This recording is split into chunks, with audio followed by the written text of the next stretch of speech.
I'm alive. I have survived the journey. I have returned. Welcome, welcome, everybody. On this lovely Sunday afternoon, I'm streaming on a bit of an unusual day today. I'm usually live on Saturday, but I I was still in transit yesterday, and that's all going to be part of the story I tell you today. But as it stands, I'm here.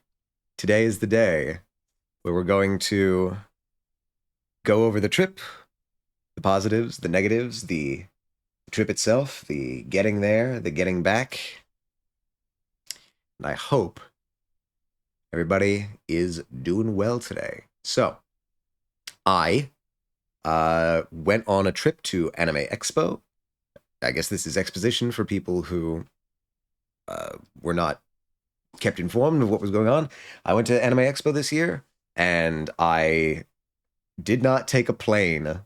I traveled across the entire continental United States, going there and going back, and I was not taking a plane.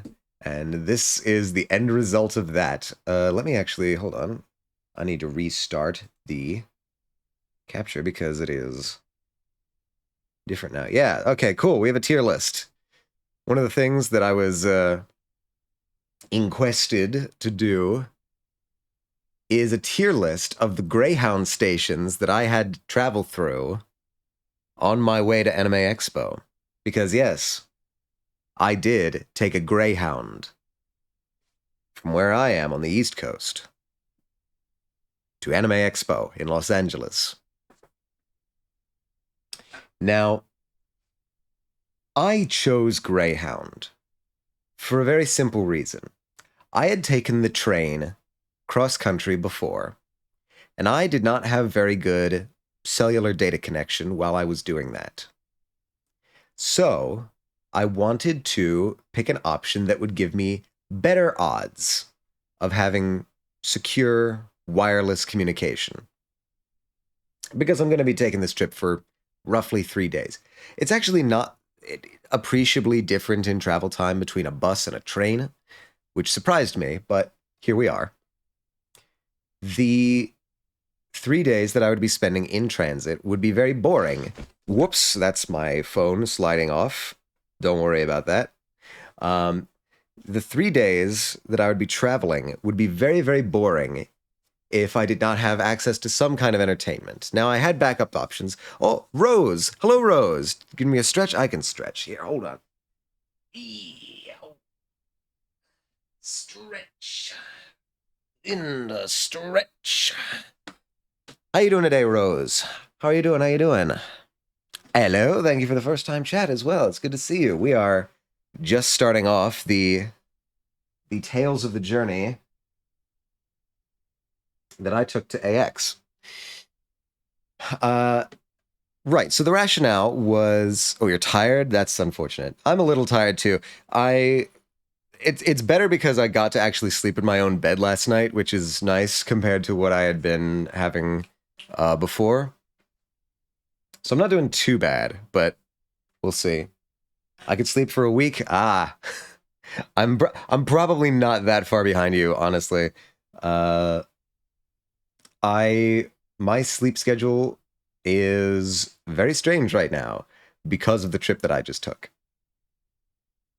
So I took the Greyhound because I wanted to have access to better cell connection.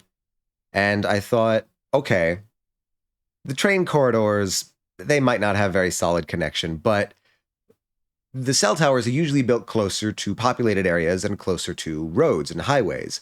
So if I take a Greyhound across country, I'll probably have better access to cell networks. This was the thought.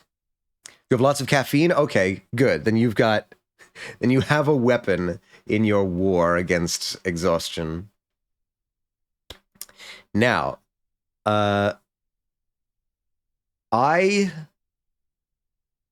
first of all, I want to say that the data was working excellently throughout the entire trip. to and from, which is important, and we'll get to that later. It's called Tea and Monster in a single drink, or you just have like an entire shelf. You have an entire arsenal of caffeinated drinks at your disposal for whatever you want. You have both? Okay, cool. Tea and Monster, I don't feel like that would work very well. Good evening, Diddles. Hello, Diddles. How are you doing? How are you doing? We're just getting started. How are you? I can have... I only can have one can of Monster. That's understandable. I understand that it's a pretty intense source of energy. I'm going to bring that down a little bit. Yeah, there we go. Just boil Mountain Dew for tea? I'm sure that would work. I don't see any inherent problem with that. Tea has more caffeine than coffee. It's just slow release. Really? How do you meter out the release when it's dissolved in liquid? That's strange to me, actually.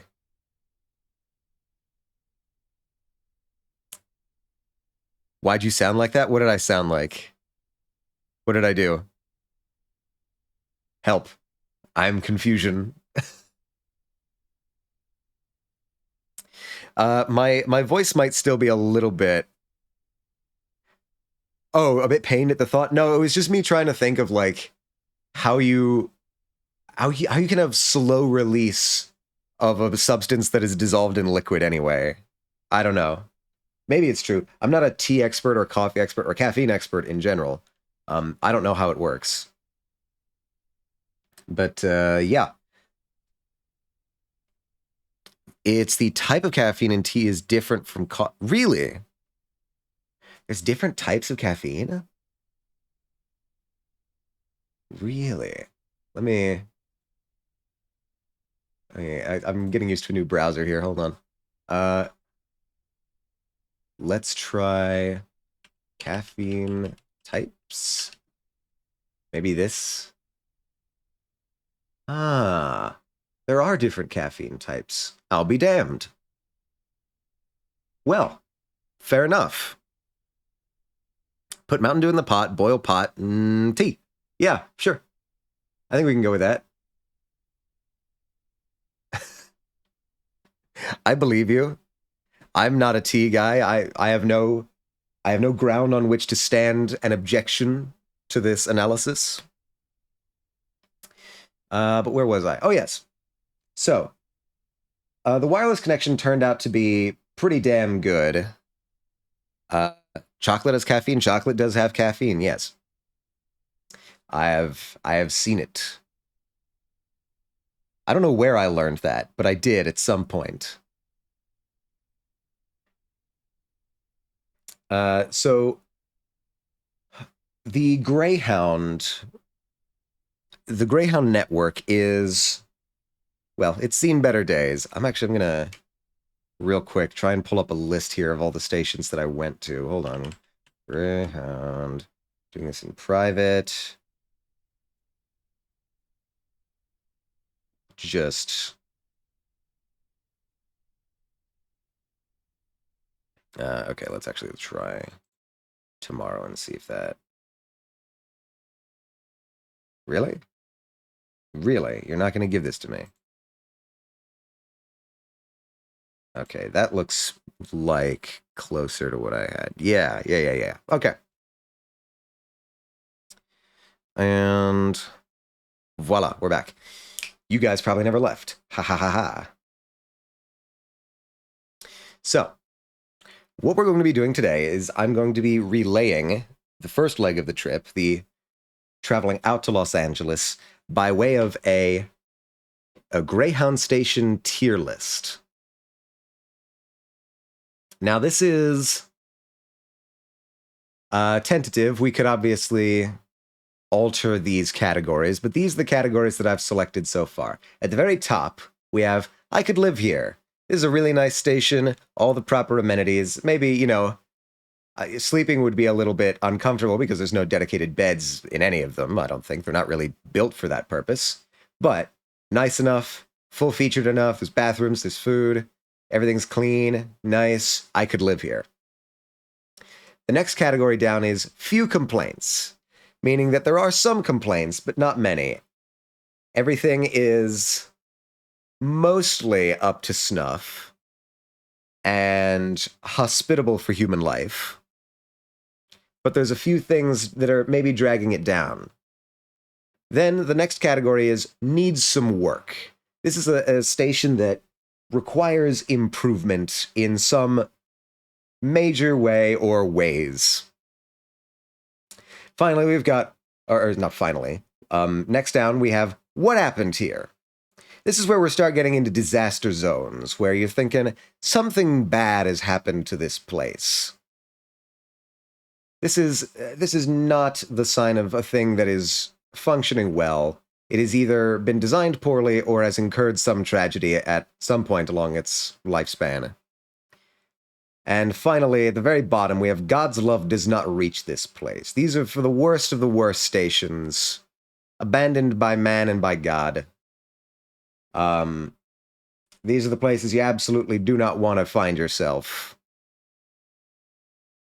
And I think the way I'm going to start this is I'm going to just sort of search for images of these stations.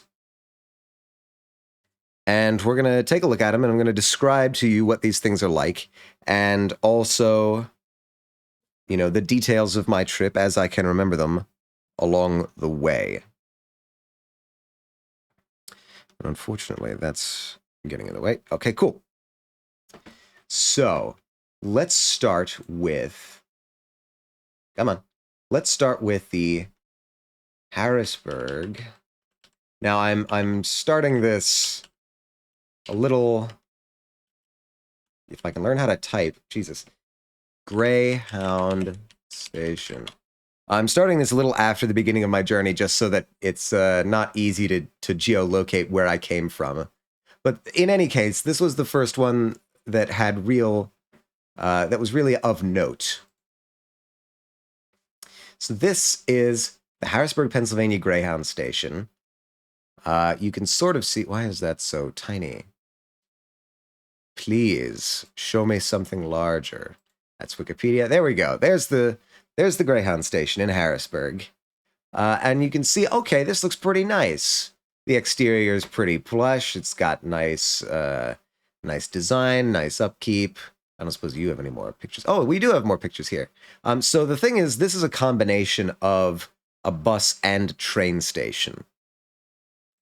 And those were generally a bit nicer. Really, that's the zoom in? I love it. Thank you. Yeah, but you can sort of see the inside here. This is quite nice. This is very nice as far as things go. I liked this a lot. The design of the place was very nice, but there were very few amenities there. There was like a single... How do I go back? I go back this way. There was like a Thank you. There was a single convenience store inside the station, and that was about it. So if that thing was closed or didn't have what you needed, you were kind of out of luck. Let's see if there's any more images here. Yeah, okay, that's where the bus is pulled in, and you would kind of go in this door in the side and down into an area where the bus people were corralled. This is technically upstairs where all the nice stuff is. I wonder if I can, like, extend that? No, it's not giving me that. Whatever. The images of the Greyhound Station leave something to be desired, but the Greyhound Station itself, not bad. So, I'm going to see if I can drag you over here. We use tier list. I was there. Ah, you're not going to let me do that, are you? Rats. All right, we're going to need to get more creative here. So I'm going to take this image. I'm going to save it, and we are just going to deal with having a bunch of images downloaded on my computer today. All right. Now, are you going to be nice and let me drop this here? Yes, you are. Cool. All right, that's cool. All right, so first thing. That's how I live, just randomly downloading things on your computer. It's the dangerous life. All right, so the first things first. Harrisburg Greyhound Station. Definitely one of the higher tiers. Definitely. Could I live here? Could I live here? My only hesitation would be the lack of consistent food. But there is some food there in the convenience store, but that's relying on whether or not the convenience store is open. So that's really my only complaint about this station. So I think I would put this in few complaints. My only complaint is relatively small access to food. All right.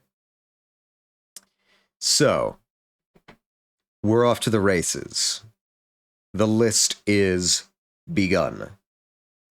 So what's next? Right. Okay. Next thing next is Pittsburgh. You have a lot of images.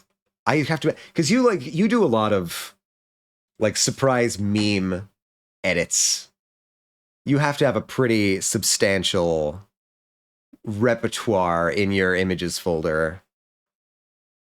Okay, so the nice thing is I'm just going to be Googling all different Greyhound stations. What? When? It's... Maybe I'm remembering wrong. Why is this music so loud? Hold on. Can you chill? Okay. Maybe it's just loud in my ear is the problem. That's probably the problem, actually. News to me. Well, I'm glad to be the person to inform you of these things. Right, okay, the Pittsburgh Greyhound Station. So the Pittsburgh Greyhound Station I arrived at with some questions, because on the previous legs, I had been trying to find my seat, because they give you assigned seats on Greyhound buses. And when I got on the bus, somebody was in the seat that I thought I was supposed to be sitting in. So I thought, okay, fine, whatever. I'll sit somewhere else. I picked an empty seat near the front and just rode all the way to Pittsburgh there. Pittsburgh was our first like long stop where we stopped for some duration of time. What did you miss? We just placed one. Why is this other tab open? What is this? No, get out of here. You're going to confuse me. We just placed one, the Harrisburg, Pennsylvania Greyhound Station, in few complaints. It was relatively good. The only thing that was holding it back is little access to food. But during this leg, I thought, okay, when I get to Pittsburgh, I'm going to talk to somebody and I'm going to ask them where my actual seat is. Because in the weeks leading up to the actual trip, I kept getting emails from Greyhound saying, hey, your seat's been changed. Okay, fine. I paid to request specific seats on the bus, but whatever. That's no matter to me. So I keep getting these emails, and eventually I thought, oh, okay, I should check the Greyhound app, because Greyhound has an app. Brace yourselves, everybody. They're in the 21st century. Greyhound has an app that you can check to see your booking and what goes on. Did you complain and get reimbursed? No, because I still got relatively good seats. I checked the app and saw, oh, okay, no, I was looking in the wrong seat. I was actually supposed to have a different seat. Still a good seat, though. So after the Harrisburg stop, I sat in my proper seat, and then a couple minutes later, this guy comes up, and he has a paper ticket with my seat number on it. And so I'm thinking, shit. You lack the strength of will to try and get your money back from minor inconveniences? I do. I'm usually pretty lax about that stuff. Hello, buddy old pals. Hello, Emil. How are you doing? We are just beginning the trip report / Greyhound Station tier list. Welcome, welcome. How are you doing today, Emil? Right now we're in between Harrisburg and Pittsburgh. So like this guy comes up with a paper ticket, and I'm thinking, okay, you probably just also had your ticket changed like I did. But whatever, that's fine. I get up, I find another empty seat for the leg to Pittsburgh. Now, I had been to the Pittsburgh Greyhound station before. Cancer chilling as per usual. Oh, Jesus, I'm sorry to hear that. Uh, the Greyhound station in Pittsburgh, from the outside, looks pretty advanced, right? Look at this. Nice. I think that's a parking garage over there. Could be. Oh wait, you can't see my cursor. Hold on. Let me fix that. You can't see my cursor. Show cursor. Right, now you can see my cursor. There we go. There we go. Yeah, so you can see, okay, there's what looks like a parking garage over here. Cool.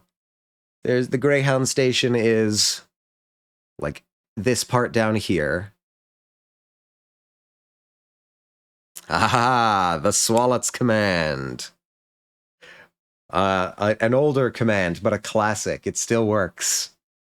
Ignore the 10 decimal point calculation. 6'3" is apparently 1.12-ish swallots tall. We love to see it. So I'd been to the Pittsburgh Greyhound station before. Like the Pokemon? Yes, the Pokemon. Because I am exactly 1 swalot tall, you see.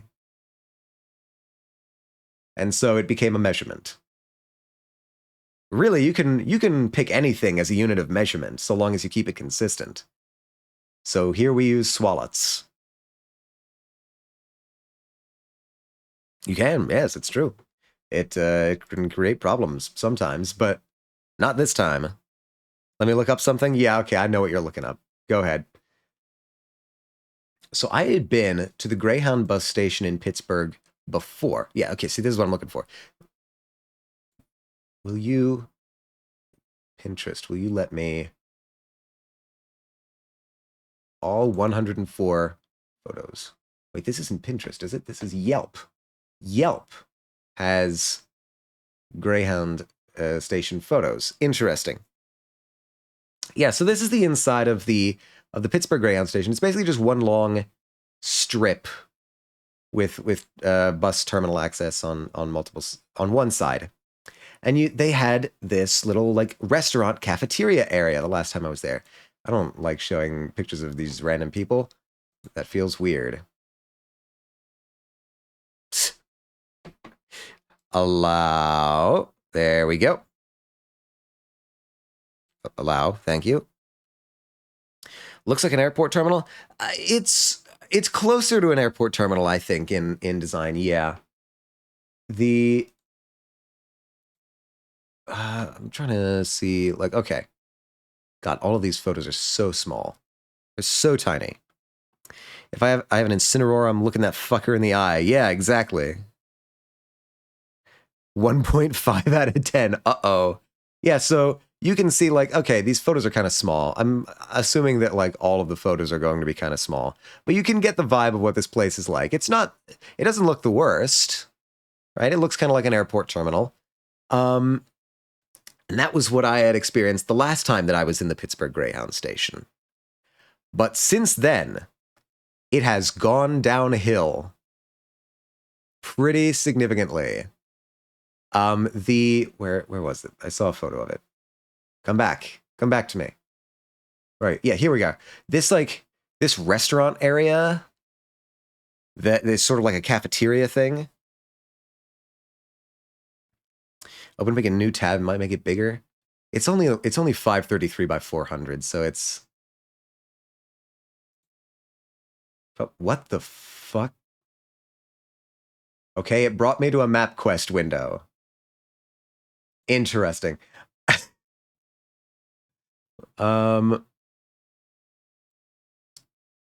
Yep, no, that just leads to MapQuest. Who even uses MapQuest still? Fascinating. Okay, so yeah, this cafeteria area was just completely closed. The gates were down. There were like benches, like these benches in front of the entrance. Nobody was going in there. This place was down. The front desk was, as far as I could tell, completely abandoned. There was just one set of sunglasses sitting on the counter and no human beings to be seen. So, all right, already a little odd. There was a customer service office that was, yeah, for free. Free complimentary one pair of sunglasses to share amongst all of the passengers. There was a customer service office that was, the lights were out, the doors were open, nobody was there. So who knows how long it's been since somebody was staffed there. The people who seemed to be maintaining the station, like the janitors and the attendants, nobody had like uniforms on or badges or anything that made it look like they were affiliated with Greyhound. There was just like a guy in plain clothes sweeping a broom across the floor of the Greyhound station. And I'm just thinking, do you even work here? Are you just like a guy who wandered in with a broom and started cleaning the Greyhound station? So it was very odd energy, very odd.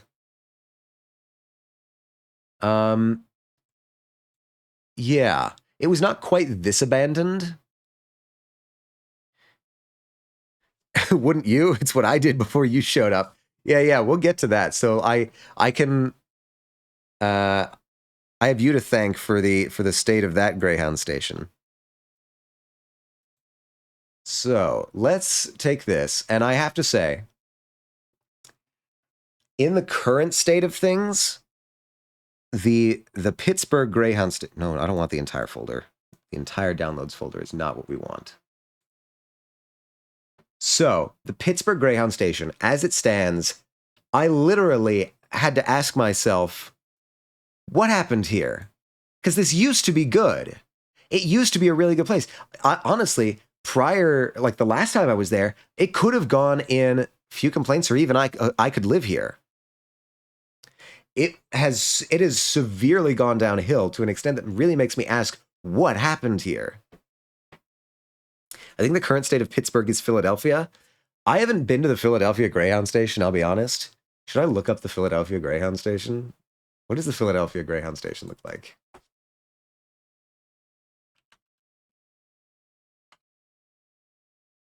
Huh, okay. It's just sort of down there at the bottom of a building. Can you show me the insides? Oh. Oh dear. Hmm. Wait, I seem to remember that like the Greyhound station in Philadelphia has been shuttered or something like that, or like they're trying to get a new one. Yeah. I don't know. I don't know what the state of the Philly Greyhound station is. But the Pittsburgh one has seen better days. So unfortunately, Pittsburgh has to go in the what happened here. When I was in Pittsburgh, I was starting to get hungry. Because at this point, I'd been traveling for like a good 6 hours. And like between the Harrisburg and the Pittsburgh station is roughly 6 hours with all the stops in between. And so I was getting hungry.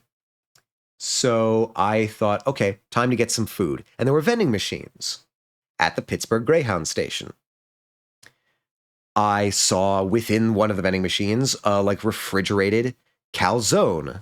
And I thought, okay, yeah, I could go for a calzone. And so you like swipe a credit card. I didn't have any cash on me. I swiped a credit card and it'll credit you $5. The calzones were $8 each.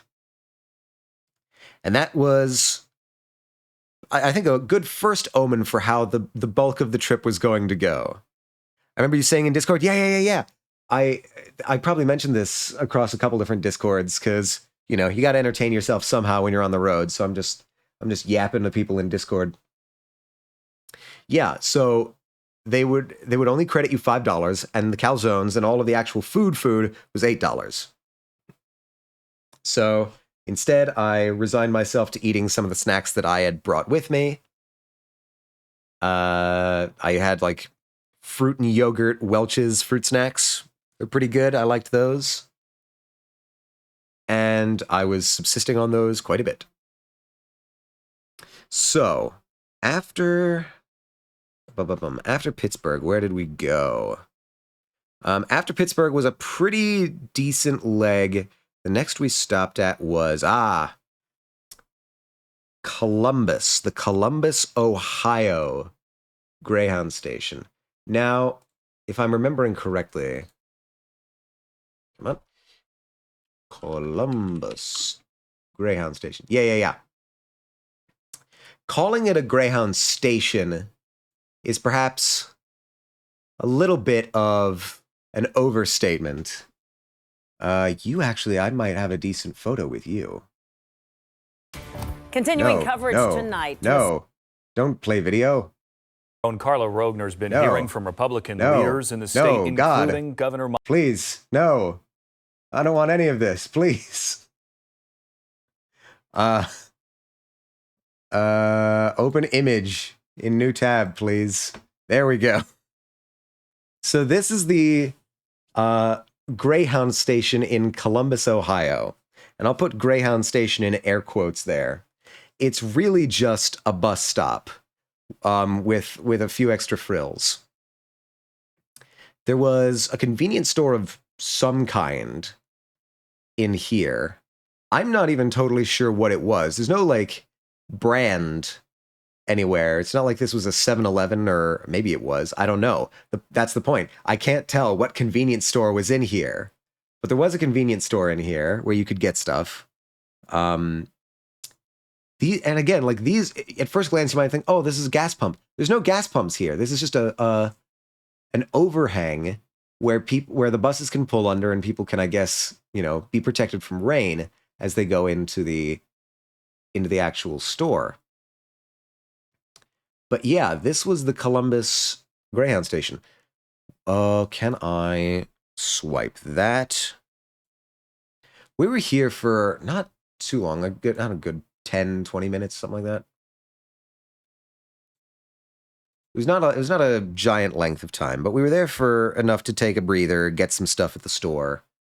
I didn't. I probably should have, but I was paranoid about leaving my stuff on the bus. So, the Columbus Greyhound station. I don't think I could live there, because it's not really like a station. Few complaints? Maybe the real Columbus Greyhound station was the friends we made along the way. If I had made any friends along the way, you'd probably be right, Francis. But hey, welcome. How are you doing today? We are doing a Greyhound station tier list of all the Greyhound stations that I've visited on my way to AX. And we're ranking them on a tier list, because that's the sort of thing that we streamers do. So yeah, I don't think I could live there. It's not a what happened here situation or lower, because like it's very much just what it is. Hi, awesome Francis. Hope the Greyhound station tiering is going swimmingly. Welcome back. It's good to be back. Thank you very much, Francis. I am glad to be back. It has been a long trip, a mostly good one. But as you'll see in this tier list, the beginning of it, the getting out to Los Angeles, was the part that had the most problems. So I don't think Columbus was in what happened here, because as far as I could tell, nothing disastrous had occurred. Needs some work. I think I would put it in needs some work, because there was nothing inherently wrong about what it was, but I feel like Columbus is a pretty big city. I feel like they should have a more developed Greyhound station than this. Something more along the lines of like a building with stuff in it. You get points for having like access to food and water at the convenience store, whatever it is.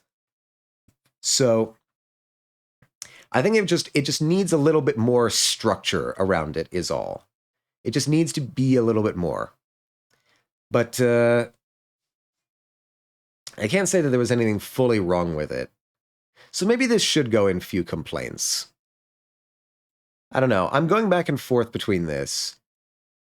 You know what? I'll give it few complaints. Because I'm not even... The work that it needs is more just like, I think they need a bigger Greyhound station in Columbus. I grabbed food. What'd you get, Diddles? What'd you get? You're taunting me. Did you get a calzone? Just to rub it in my face? I just searched and found out Greyhound stations are bus stations. Yes. I took a bus across the continental United States. S'mores cereal? That sounds pretty good. They got food. Yes. Food matter. Nutrition. What are you, a cop? I'm not telling you anything else. Okay. So that was Columbus. Size does matter. In the case of Greyhound stations, sometimes. See, this is the thing. Is like Columbus... Greyhound station will be demolished to make way for new coda development. It seems like Columbus may be like in the process of getting a better Greyhound station. So I don't know.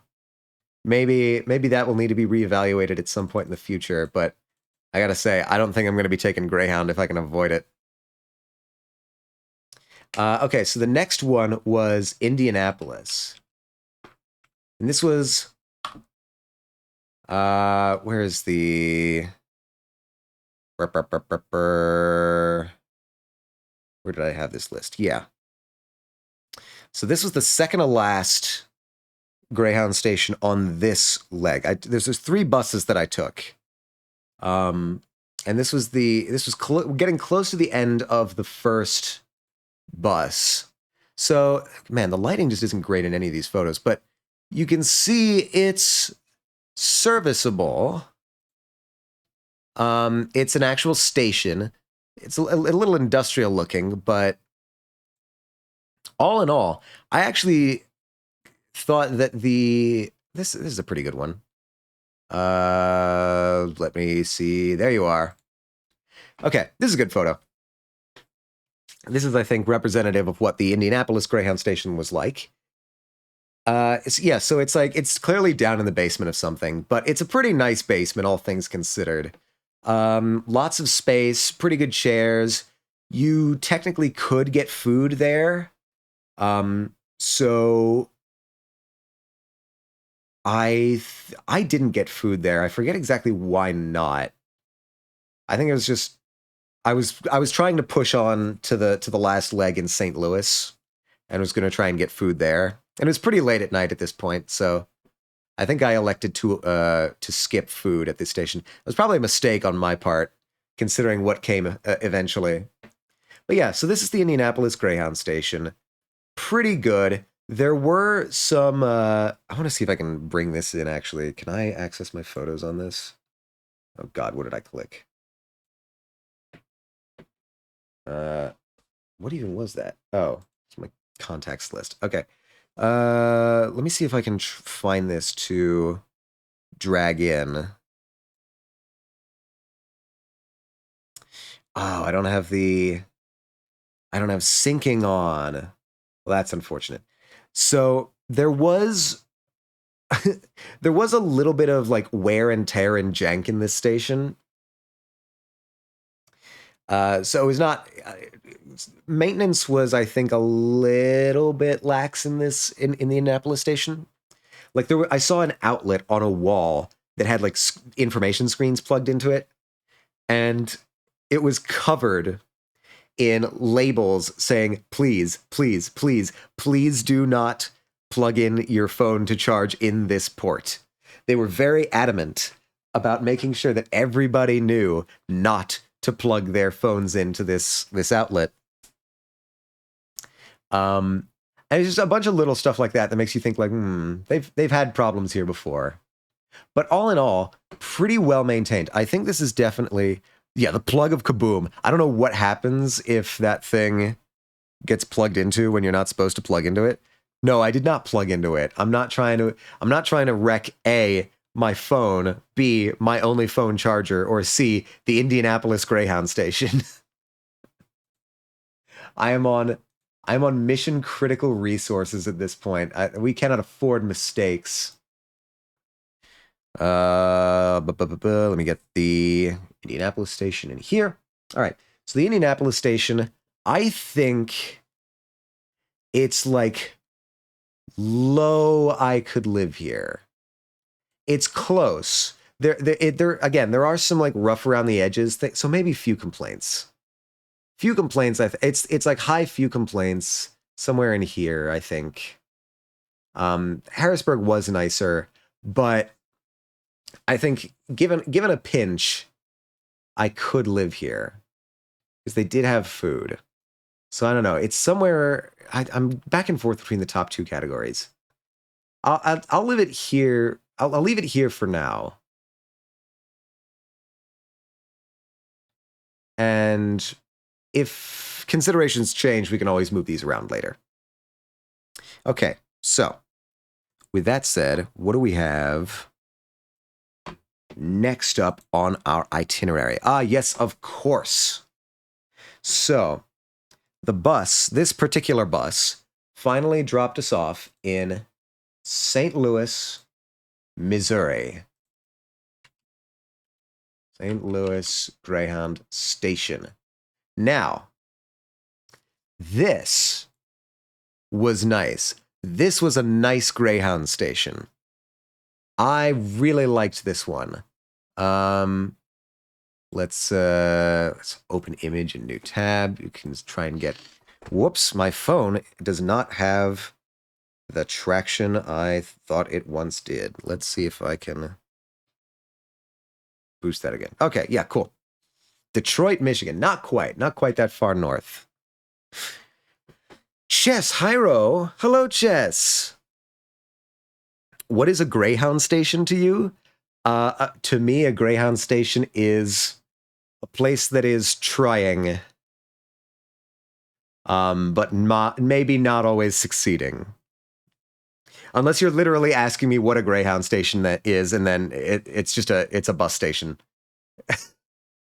If you're trying to not be metaphorical, it's a bus station. Yeah, it's Jess. Hello, Jess. How are you doing? What is a Greyhound station? Symbolically.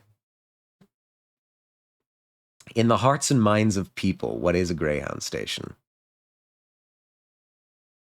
But a miserable pile of people waiting. The amount of misery, but enough talk. Have at thee. How does one succeed and not succeed at being a bus station? See, okay. This is perfect.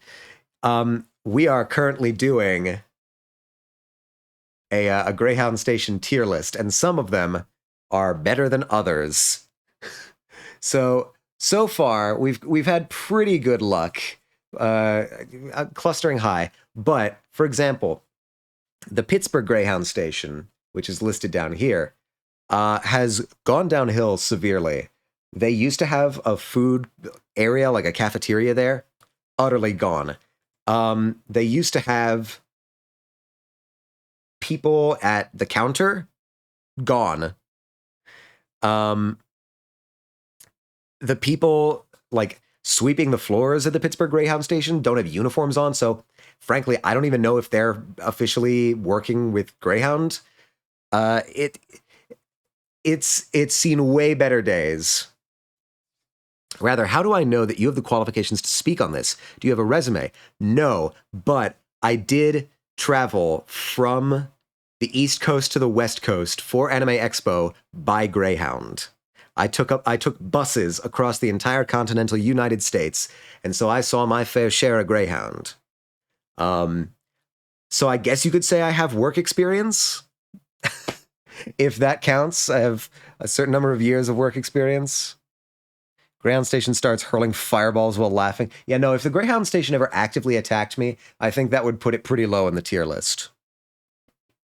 Will you do it again next year? No, I am not doing Greyhound station again. Greyhound stations sponsor this, man. No, no. Greyhound stations, don't give me any money. You need it more than I do. Trust me. I do not spend any money on shit that is not improving your stations holistically. I see that has to be quite the bizarre adventure. Oh, yes, it is. We're getting into it. We're describing it. We're telling all the tales. The tea is being spilt. What did I do? I just put Indianapolis there. I'm iffy on the placement of Indianapolis, but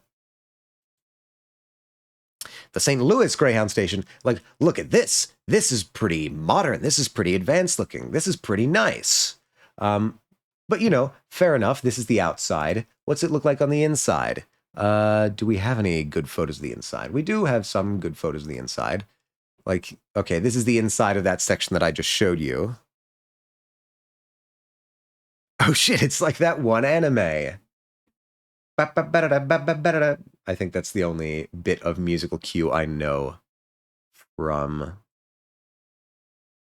JoJo's. But yeah, so this is what, oh God, all of these photos are so small. Who's taking these photos and with what? Yeah, but okay, so you can sort of see this is like where I came in from the buses.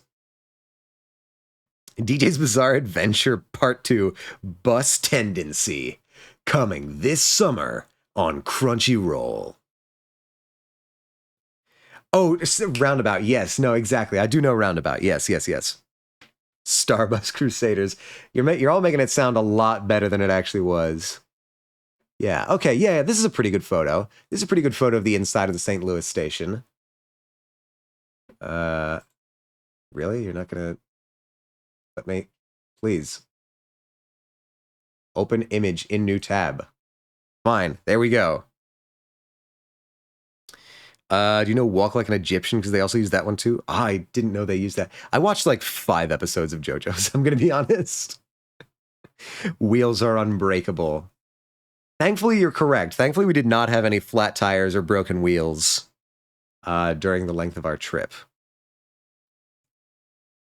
Let's watch it. Dude, the list is already building up. We've got to watch Digimon the movie with Panda's server. I'm legit looking forward to that because that movie is fucking bonkers. That Metal Pole looks very supportive. Good marriage partner. Yes, you can tell that they have a lot of integrity. That they can really hold up a marriage. But yeah, so this is the inside of the St. Louis Greyhound station, and this was really nice. I got into St. Louis at like roughly sunrise, and it was very well lit. It was very clean. Everything was well maintained. They had people at the desk that you could ask questions to, which was a big improvement from Pittsburgh. Autobus de Levieri. That's definitely Latin, but I can't place it. The Digimon 02 movie or the one with the 01? It's the one that's called Digimon the movie. The one that was like Frankenstein together from like 3 or 4 short movies from Japan. And they like tried to stitch the dub together to make it seem like it was part of a coherent, like a single coherent storyline. It's absolutely, it's the most Frankenstein's monster of a movie that I've ever seen. And it's amazing. That's Italian. Jess and I were doing a bit. We're doing JoJo parts for bus. Ah, okay. See, this is the thing: is I'm just not up to date on the JoJo lore. You'll have to forgive me. That one, yeah, it's an abomination. It's every copy of Digimon the movie. I'm not just talking about like VHS. It's on like the reels. Every copy of Digimon the movie starts with I want to say like a 5 to 10 minute Angela Anaconda segment.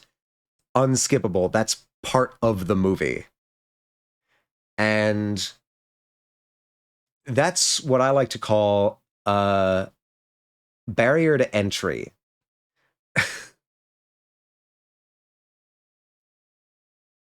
Claimed someone at some point. That's awesome. Yeah. It ruined one marriage. What is this? What is this tragedy music that's playing in the background? What is this? Oh, this is from Final Fantasy VII Remake? Interesting. That's sort of awesome. Yeah, well, it depends on the quality of the marriage, I guess. But yeah, so getting back to the Greyhound station, the music does add a lot of flavor. It is properly setting the mood, no doubt about it. All right, so I can get rid of you.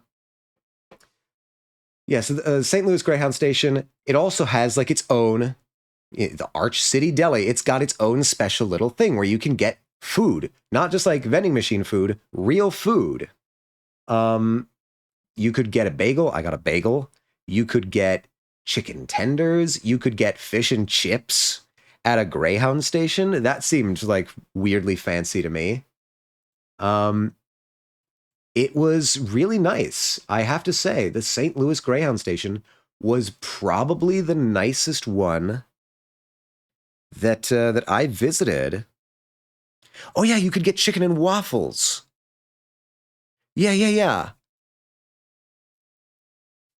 Okay, so this is the point where I have to mention I met up with Diddles at the St. Louis Greyhound station, and he gave me some gooey butter cookies to bring to the rest of the group at AX.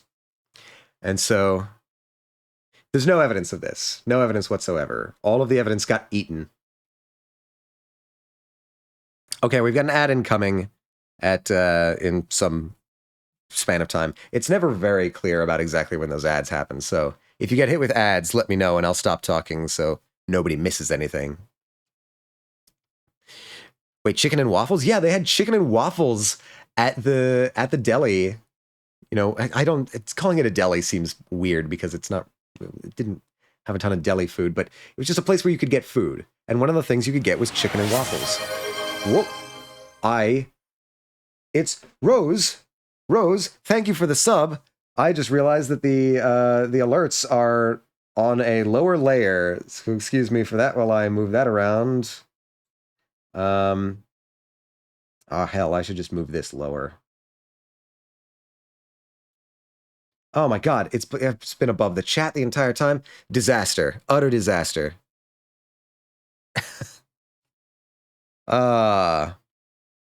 Whatever. We should be all right now.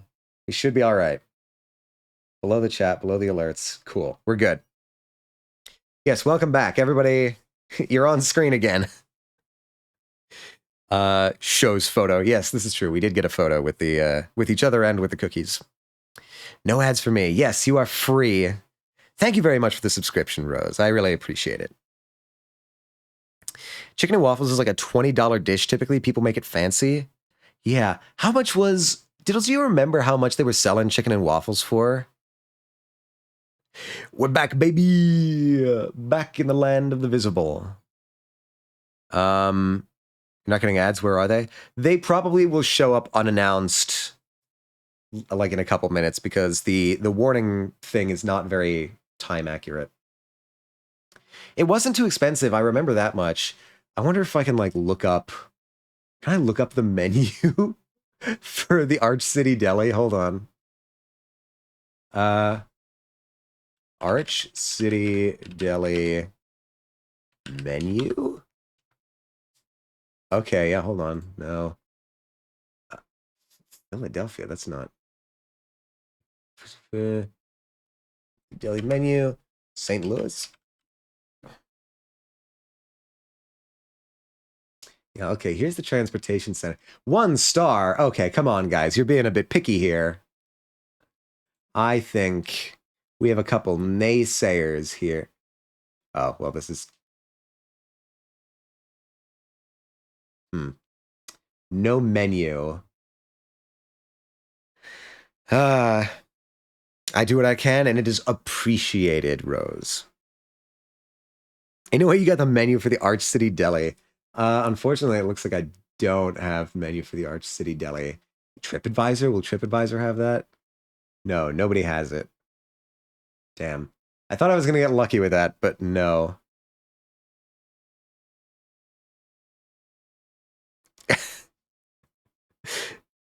You could call them and ask. To be fair, we only got bagels. This is true. This is true. Their bagels were good. We have a couple of naysayers, Vine boom of realization. Has everyone just been review bombing the Arch City Deli? All one star. It's all 1 star. There's nothing anywhere even higher than 1 star.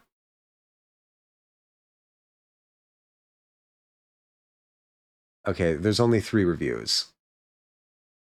So it's 3 displeased reviews. I'm reading the Google review for the deli. Wait, hold on. Can I find this? Oh my God, you posted. Oh, we have a stretch and a hydrate. Hello, monkey. How are you doing? I can stretch and hydrate. Yo. Ugh. Mm. Thank you very much, and I will go get some hydrate. Yeah, the Minecraft song playing in the background.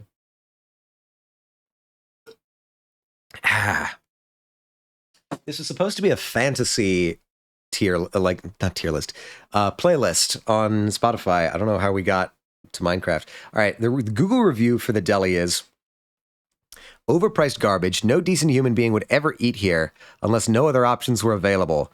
Then again, we Americans magically woke up one day and collectively decided to lower our standards of decency, as evidenced by the throngs of idiot customers who either got on the wrong bus because they lack basic literacy skills and cannot read a bus schedule to save their lives, or who insisted that Greyhound/Amtrak pandered to their needs. By needs, I refer to mobility issues brought on. Oh boy, this is brought on by obesity, which is never genetic, by the way. But I digress. Yeah, no, this Google review is perhaps a bit salty, I think. I mean, it's understandable for a person to be salty after being on Greyhound for so long. Why we were wrong about the Arch City Deli. DJ speaks out and nearly gets canceled. No, I'll defend the Arch City Deli. They were serviceable for the time that we were there, at least. Get sick from the con? See, we'll get to that. I did not get sick from the con. I don't think, anyway. Not so far.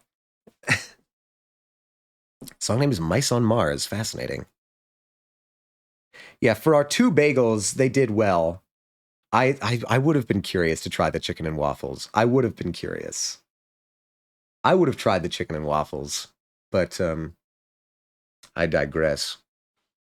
Let's get this on the tier list because we have many things to go through. Glad to hear. Chicken and waffles where? At the St. Louis bus station. If you go to the St. Louis Greyhound station, you can get chicken and waffles anytime you want. All right, St. Louis, absolutely, I could live here. I could live here without question. That's at the top of the list. Legitimately, I think this is the nicest Greyhound station I went to. Oh, wait, there's the ad. Okay, I found the ad, everybody. I found it. It's cool. We're back. Everything's fine. You're out of ad hell. Thank God.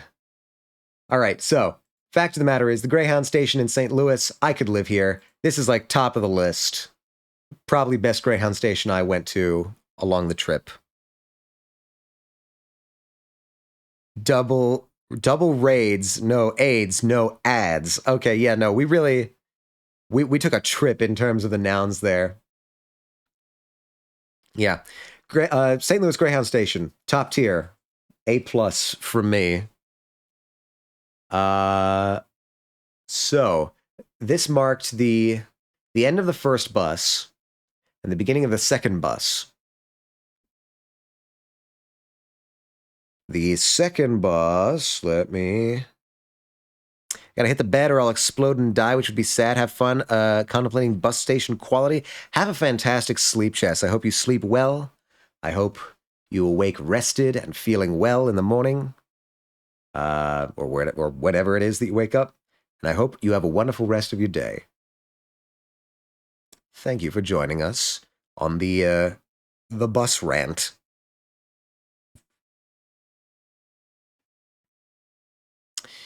All right, so move over. I keep losing you. So the next one is going to be, I got back on a new bus in St. Louis, and we started our trip to Amarillo. We did not hit Amarillo immediately, but what was next was the I honestly, I forget most of these. Springfield Greyhound Station. Doesn't really look familiar. If we did stop here, it was very briefly. Maybe I recognize this. Yeah, some of these stops we were only there for like literally 5 minutes as somebody got on the bus and then we left again. So either I don't remember it or we just did not visit this one. Unfortunate. Okay, what else is next? Springfield. Joplin? Was there a Joplin Greyhound station? I'm looking at like the ticket that I had. Joplin. You know things are bad when you get like generic like photos of Greyhound buses. Yeah, no, I don't think there was getting a workout. This was no, we didn't. That's a gym. That's a photo of a gym. Wait. You've got to be kidding me. The headline is empty downtown bus station getting a workout. Does the bus station have a gym in it? Hold on. Hold on. No, you've got to be seriously? You're not going to let me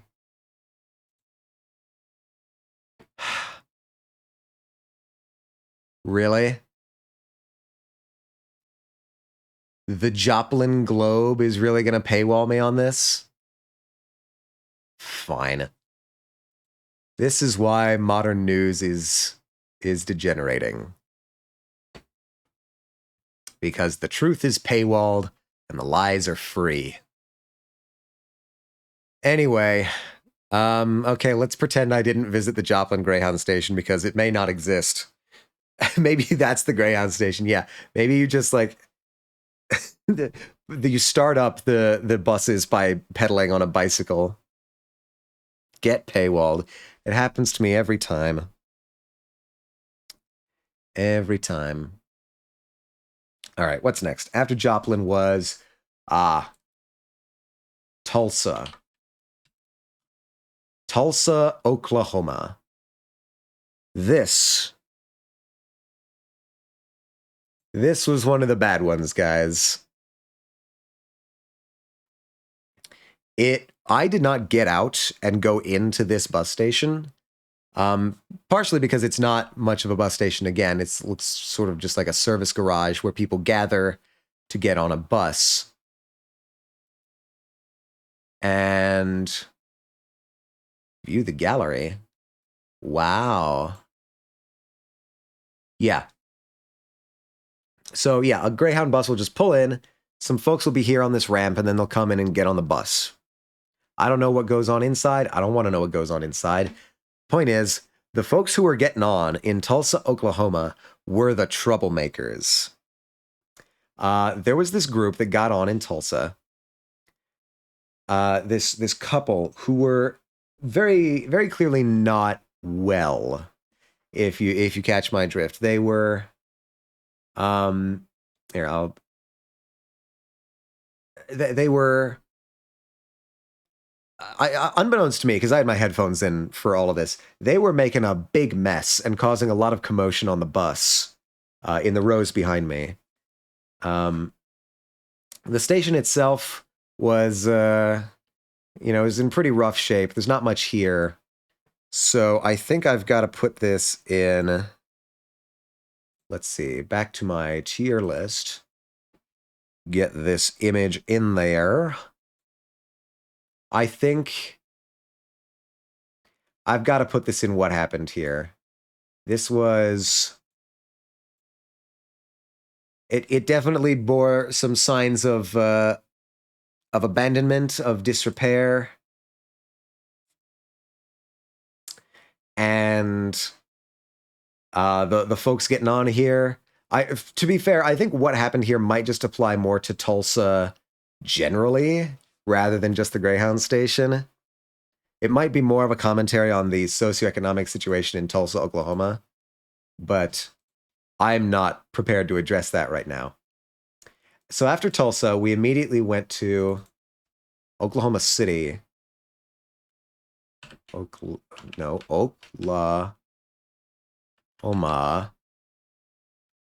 City Greyhound Station.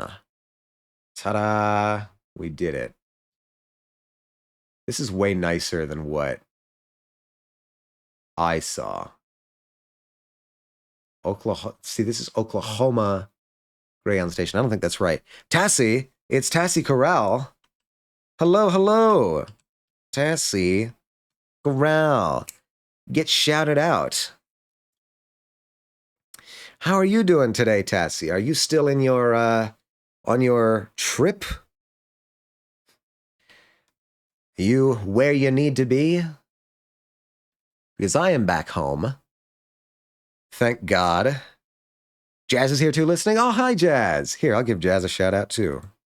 We're having a party.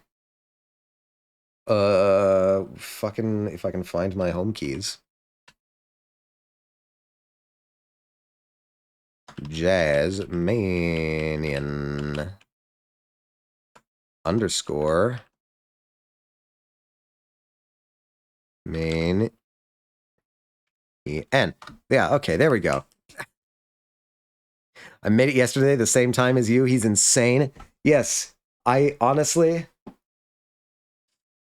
I sometimes wonder if it would not have been faster for me to have just driven back, because I'll get to that story later. The ride back was full of scuff. But we're still on the ride out. And this right here, this is the Oklahoma City bus station that I visited. Could have rode with me, bro? Next time, maybe. We'll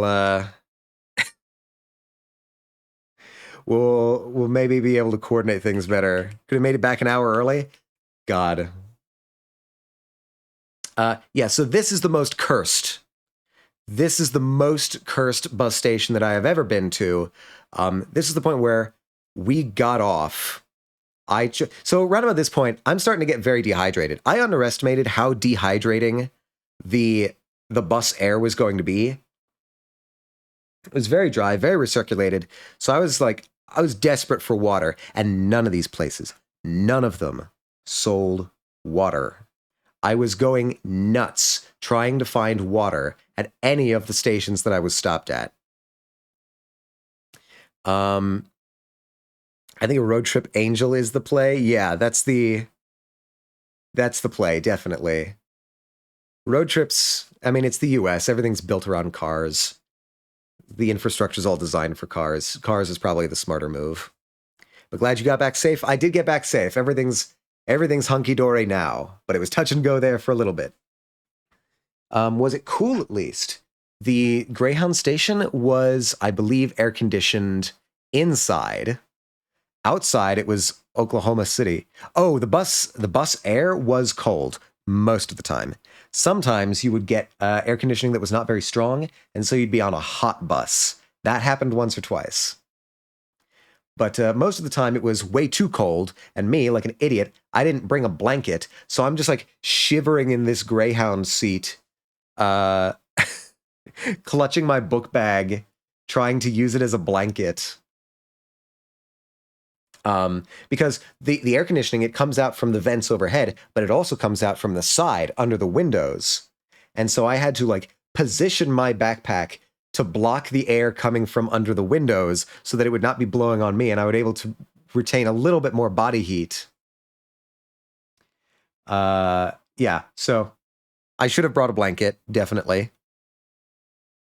Should have brought more water, definitely. So I went inside the Oklahoma City bus station to try and find some water.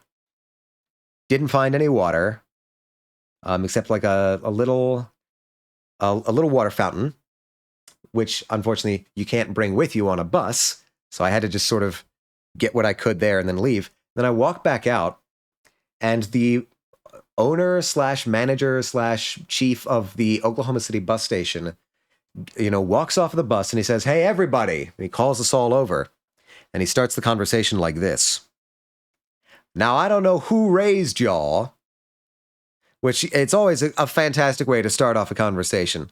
And apparently that couple had just utterly trashed the area in the seats around us. Like, we're talking spilled drinks, food, like scattered all over the floor, empty alcohol bottles on the floor. They left behind their weed on the floor of the bus. And yeah, so everyone immediately just like essentially ratted out this couple, because I assume they must have been very difficult to deal with. And so the manager of the station said, "All right, either you clean up your mess or I'm kicking you off the bus." They did not clean up their mess. And so they got kicked off the bus in Oklahoma City. And the poor manager had to get a broom out and just like sweep all of their detritus and trash and shit. Like, just like literally just picture trash pouring off of the stairs, the exit stairs of the Greyhound bus. And that's the image of what it was. This poor guy just like sweeping an entire person's worth of trash off of the floor and out of the bus. So it's very stressful. We had to wait for that all to get cleaned up before we could get on the bus again. And as we were leaving the Oklahoma City bus station, we had switched drivers at this point. The new driver gets on the bus and he gets on the intercom and says, "All right, everybody, sorry about that. Sorry about the delay. I don't know what it is about this Greyhound station, but my blood pressure raises every time I come here. I want to leave this place as much as you." And that was that was the start of our journey out of Oklahoma. None too soon. Yeah, no, if even the Greyhound bus driver is like, "Yeah, no, this place is cursed," that's how you know. That's how you know you're in deep shit. So yeah, Oklahoma City bus station, going to be among the first on our tier list to populate God's love does not reach this place. It is by far the worst experience at a bus station that I had throughout the entire trip. This was around about the point where I got it on Discord, or it might have even been somebody's chat. Somebody might have been live at that point. And I just said, "I don't think I care for Oklahoma." I was in Oklahoma for only a brief period of time, but I did not enjoy my time there. Granted, I was on Greyhound, but so maybe that's not giving the most accurate representation of Oklahoma. Oh yeah, we're done with you. But I have to call it like I see it. I did not care for my time in Oklahoma. Fortunately, we were almost to the end of the second bus, so now we're at Amarillo. The Amarillo Greyhound Station. Amarillo, Texas. Do you have a photo of the interior? Barely. Is this? No, that's Jacksonville. Do we really not have any interior shots of the Amarillo Greyhound Station? Huh. Interesting. That's really unfortunate because I also don't remember what the interior of the Amarillo Greyhound station looked like, I think the inside of the Amarillo Greyhound station might just not exist. It might just be like an ontological dead zone where no memory or evidence escapes. Oh, no, wait. No. I do remember this. It's coming back to me. Yeah. No, I remember this. Yeah, this was relatively unremarkable. This was, I think, it was covered. It was the inside of a building. That was nice. And I don't think they had any food beside vending machines. So like junk food, basically. They had people at a counter, so that was nice. But I think if I had to say, yeah, okay, this is definitely the Amarillo station. So we've got that at least. On the tier list, the Amarillo station, I think, would have to go in needs some work. Because it was serviceable enough as it was, but again, there was no real access to food, and it had seen better days. The cleanliness was not perfect. There were some things that were kind of worn down, but otherwise pretty serviceable. So I'd say this is about the definition of middle of the road, needs some work. On top of the fact that it was very unmemorable, clearly, because I had completely forgotten about it. That might have been due to sleep deprivation on my part, because I was not sleeping well on the bus. Middle of the road, ha ha ha ha ha. We got it. We got the pun. We got there. I'd hope it'd be on the side. Yes. Maybe it was on the side. Or maybe it was in the middle. Who knows? My memory of the thing is clearly disastrous. So who knows what it was? That'd be dangerous zoning. It's Texas. They don't have zoning laws there, right? It's the Wild Wild West. Okay. What was after Amarillo? Okay, so in Amarillo, in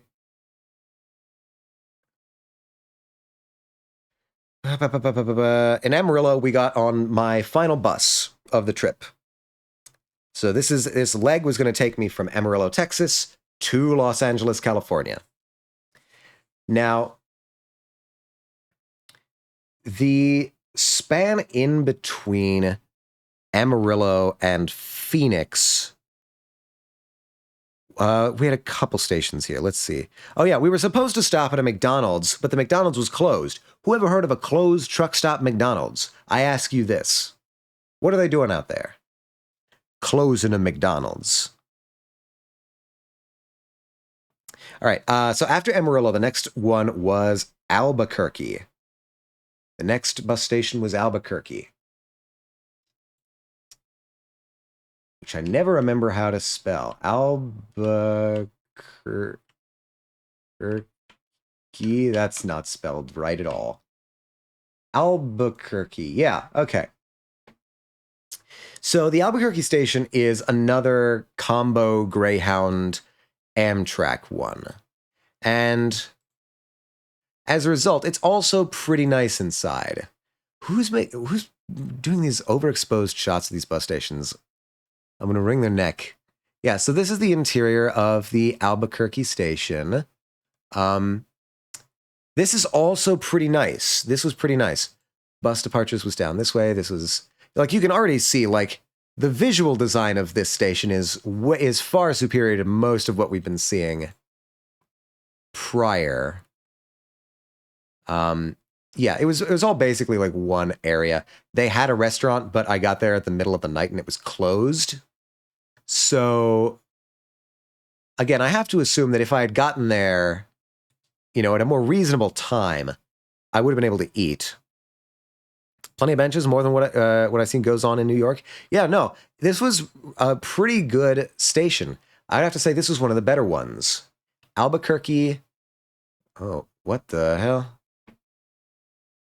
Oh, man, this is like a trip report for a Greyhound, or not a Greyhound, an Amtrak.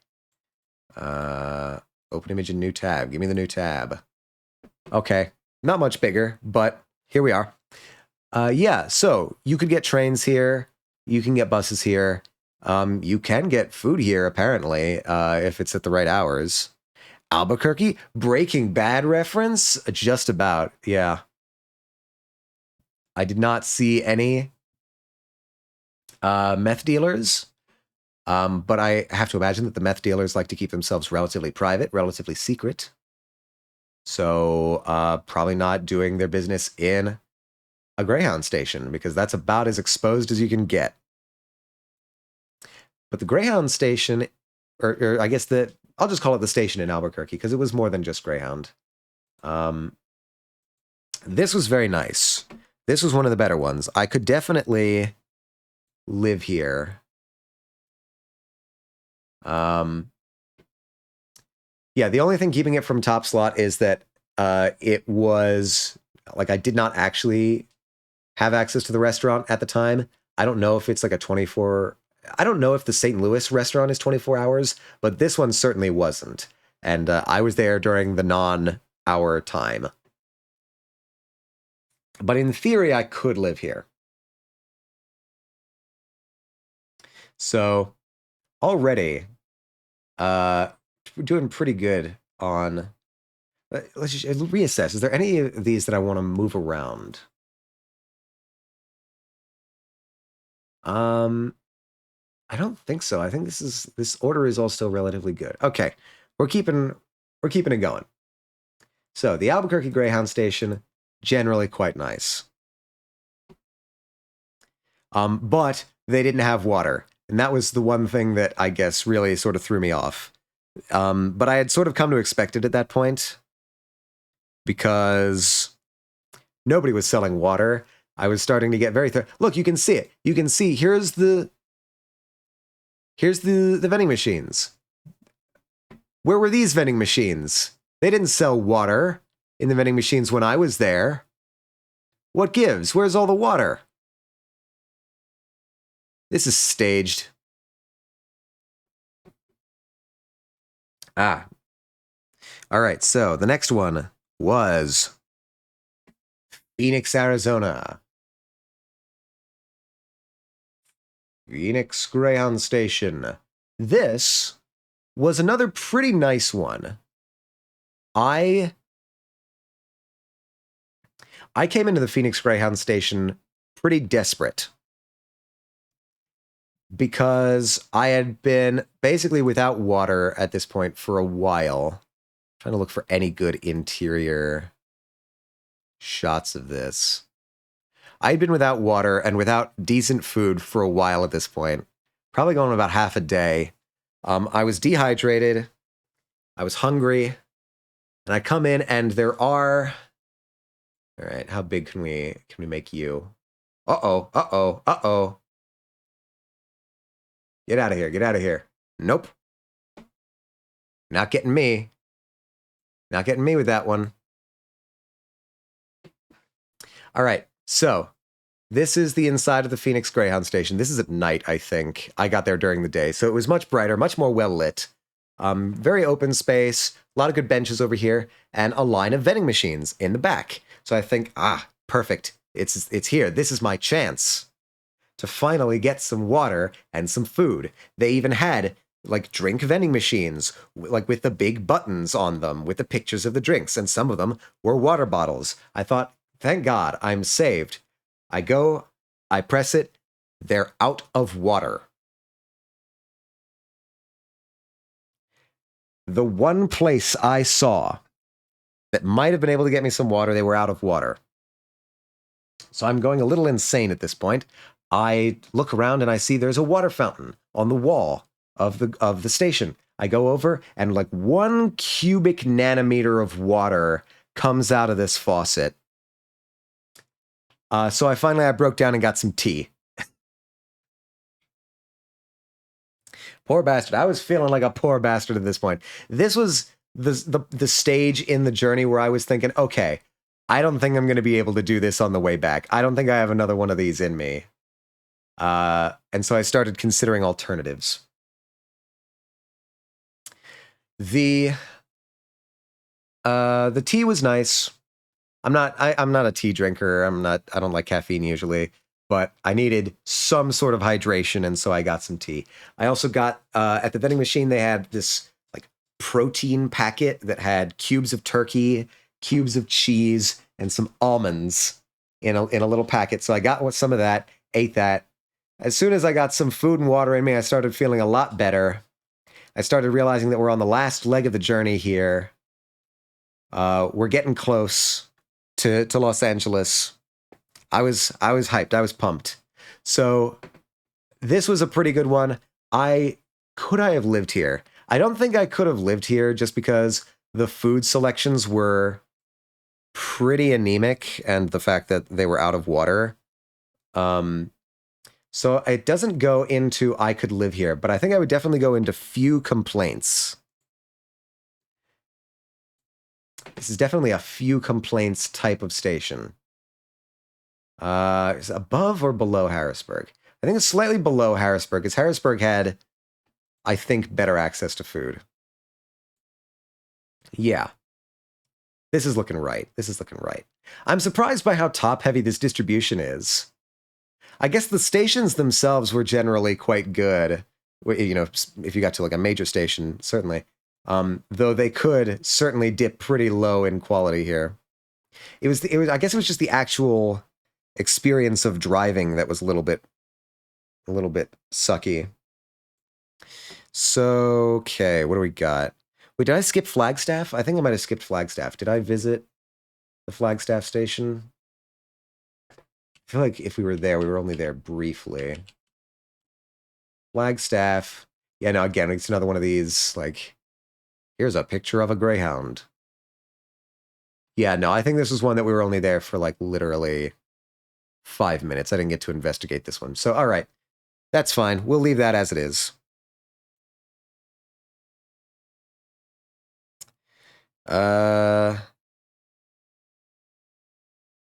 Let's see. What came next?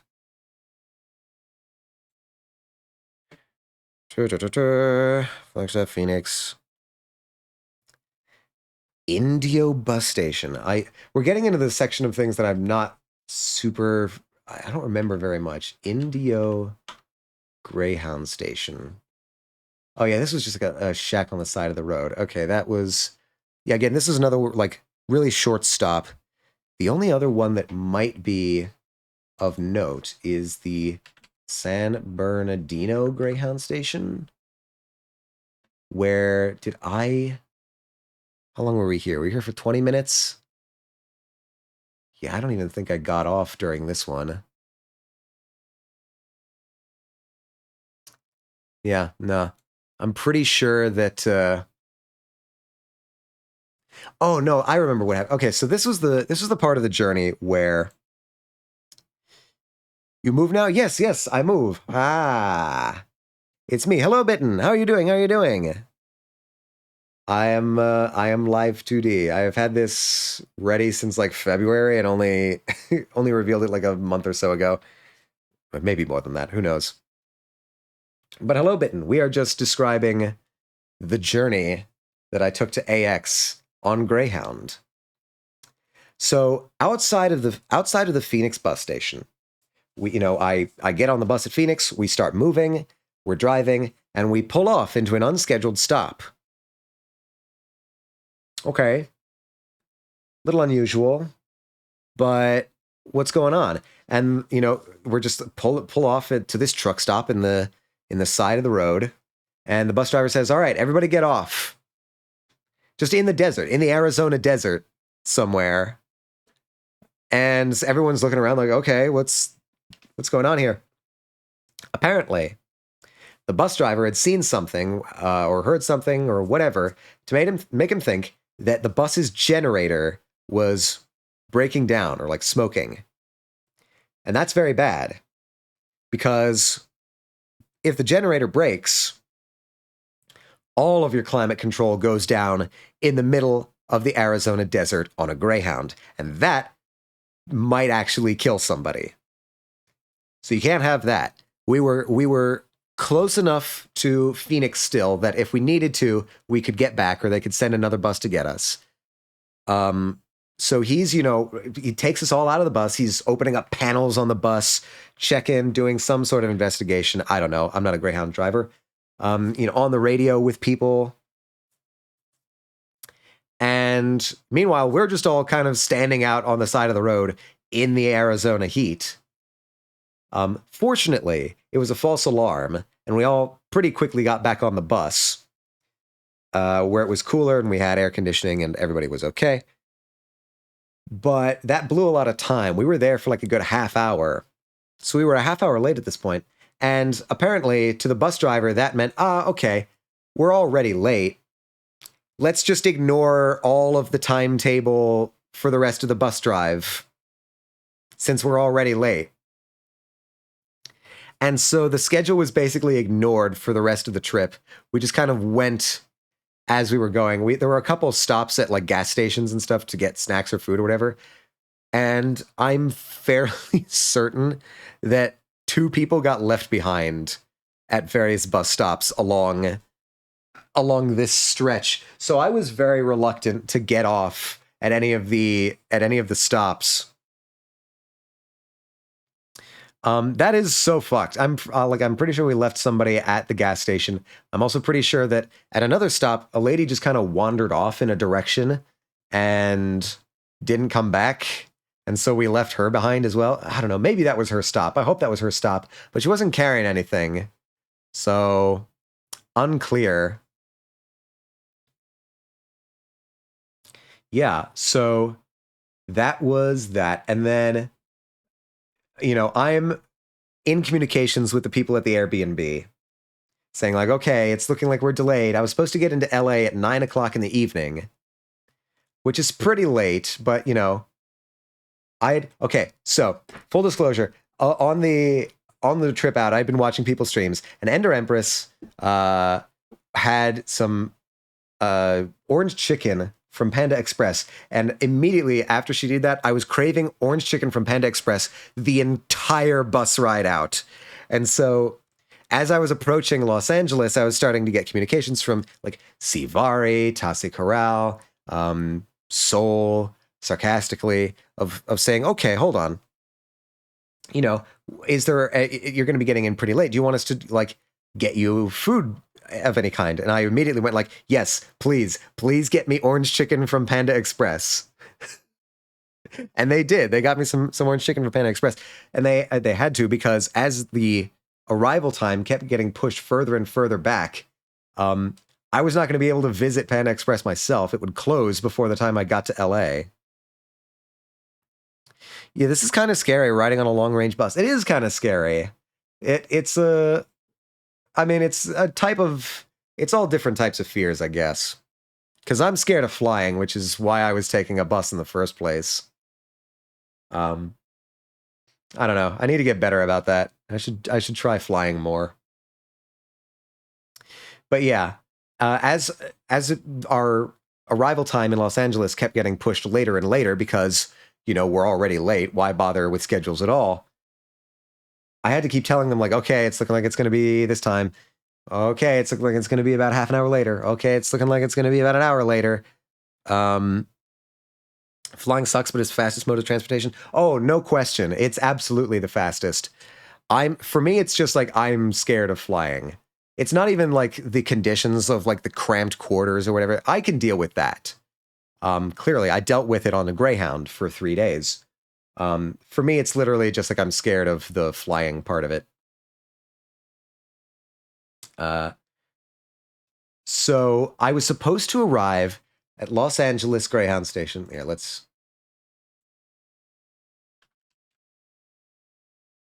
Greyhound Station photos. I hate the change in elevation. Interesting. For me, it's the turbulence. For me, it's the turbulence that gets me. Fucks me up bad. Yeah, it's like the inner ear stuff. I can feel it. Yeah. I get you. Right. Okay. Yeah. So this is the Los Angeles Greyhound station. The Los Angeles Greyhound station is unironically very nice. It feels a little bit cheating again because this is like, you know, it's Los Angeles. It's one of the biggest cities in the world. Of course, their Greyhound station is going to be nice. And again, this is a combo Greyhound Amtrak station. Yeah, so like this is the Los Angeles station. What do you do? What is this? All right, give me the image in a new tab. Yeah, no, it's very, very grand. Like, look at this. You've got these like nice seating areas over here. You've got, I don't actually know which part of the station this is in.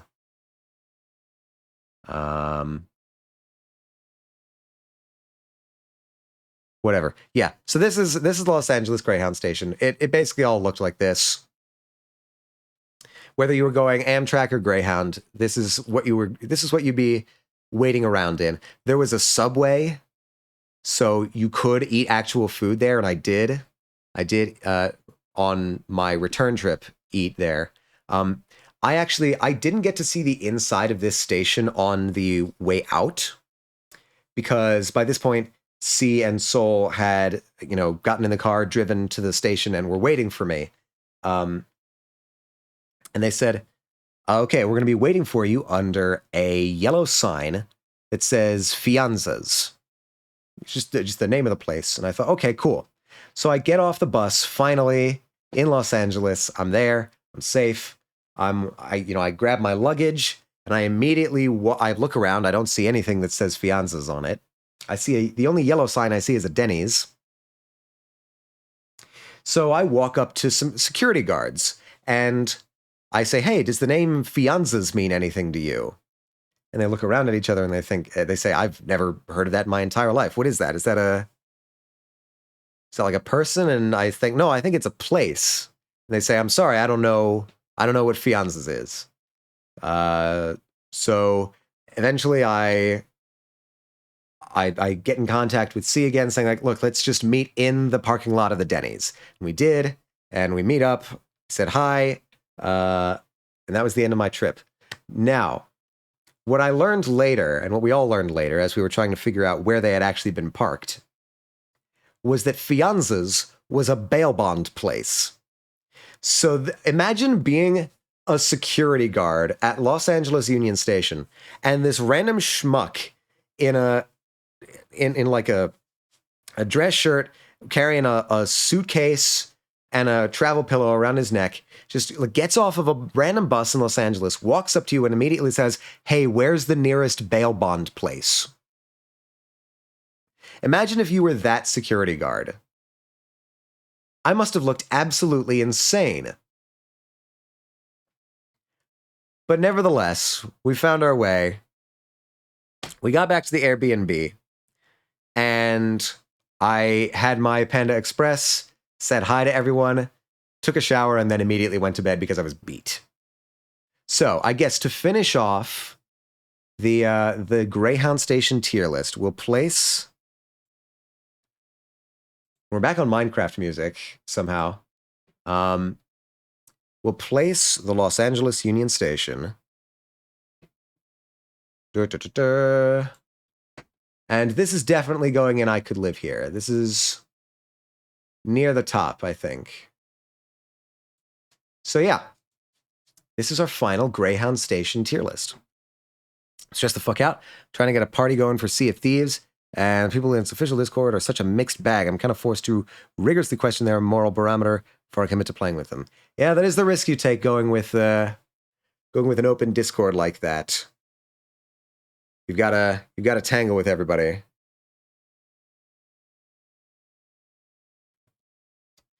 Game later in Ender's server. Would anyone be able to join? Unclear at this moment. I do not know what my schedule for the rest of the day is going to be looking like. Like, some of these guys are completely crazy. Well, that's just people on the internet. Like, in any large sample population, I assume because it's like a Sea of Thieves Discord, you got a fair amount of people in there. And so just taking a large enough sample size of the human population, you're going to get some weirdos. There might also be selection effects depending on the game in question. But yeah, okay, so this is our official tier list. Our official Greyhound station tier list. Up at I Could Live Here, we've got St. Louis, we've got Los Angeles, we've got Albuquerque, and we've got Indianapolis. These are the better ones. In terms of few complaints, we've got Harrisburg, we've got which one? Amarillo, and we've got Columbus. These are, okay, we're starting to see some degradation in quality here. In Needs Some Work, we've got, wait, no, that was Amarillo. What is this? What was this? Oh, sorry, this is Phoenix. This is Phoenix. In terms of needs work, we got the Amarillo station.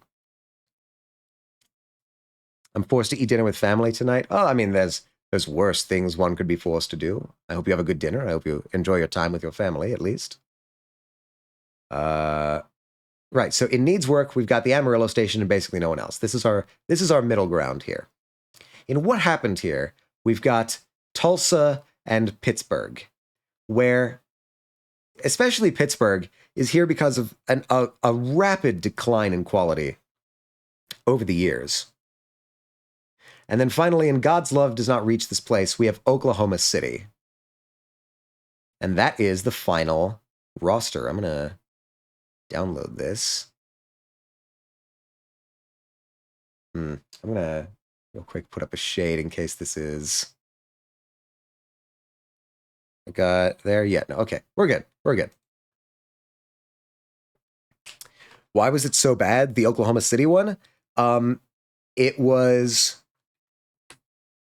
just the entire energy there. Like, it was a pretty ramshackle station to begin with. Also didn't offer any water.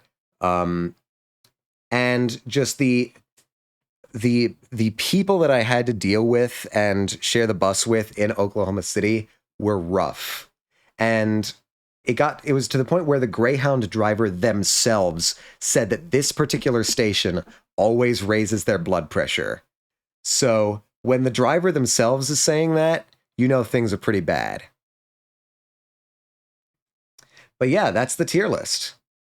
Honestly, I'm surprised by how top-heavy this was. With very few bad ones and a decent amount of decent ones. I guess the unfortunate bit is I don't get to spend much time in these. And you spend most of your time on the actual buses with the actual people in not so great conditions. So that's probably what soiled me on the experience. Yeah, I don't think I would do a Greyhound cross-country trip again. It was rough. But now with that done, I think I can actually tell you what we did in Los Angeles for Anime Expo. So let me actually just switch over here.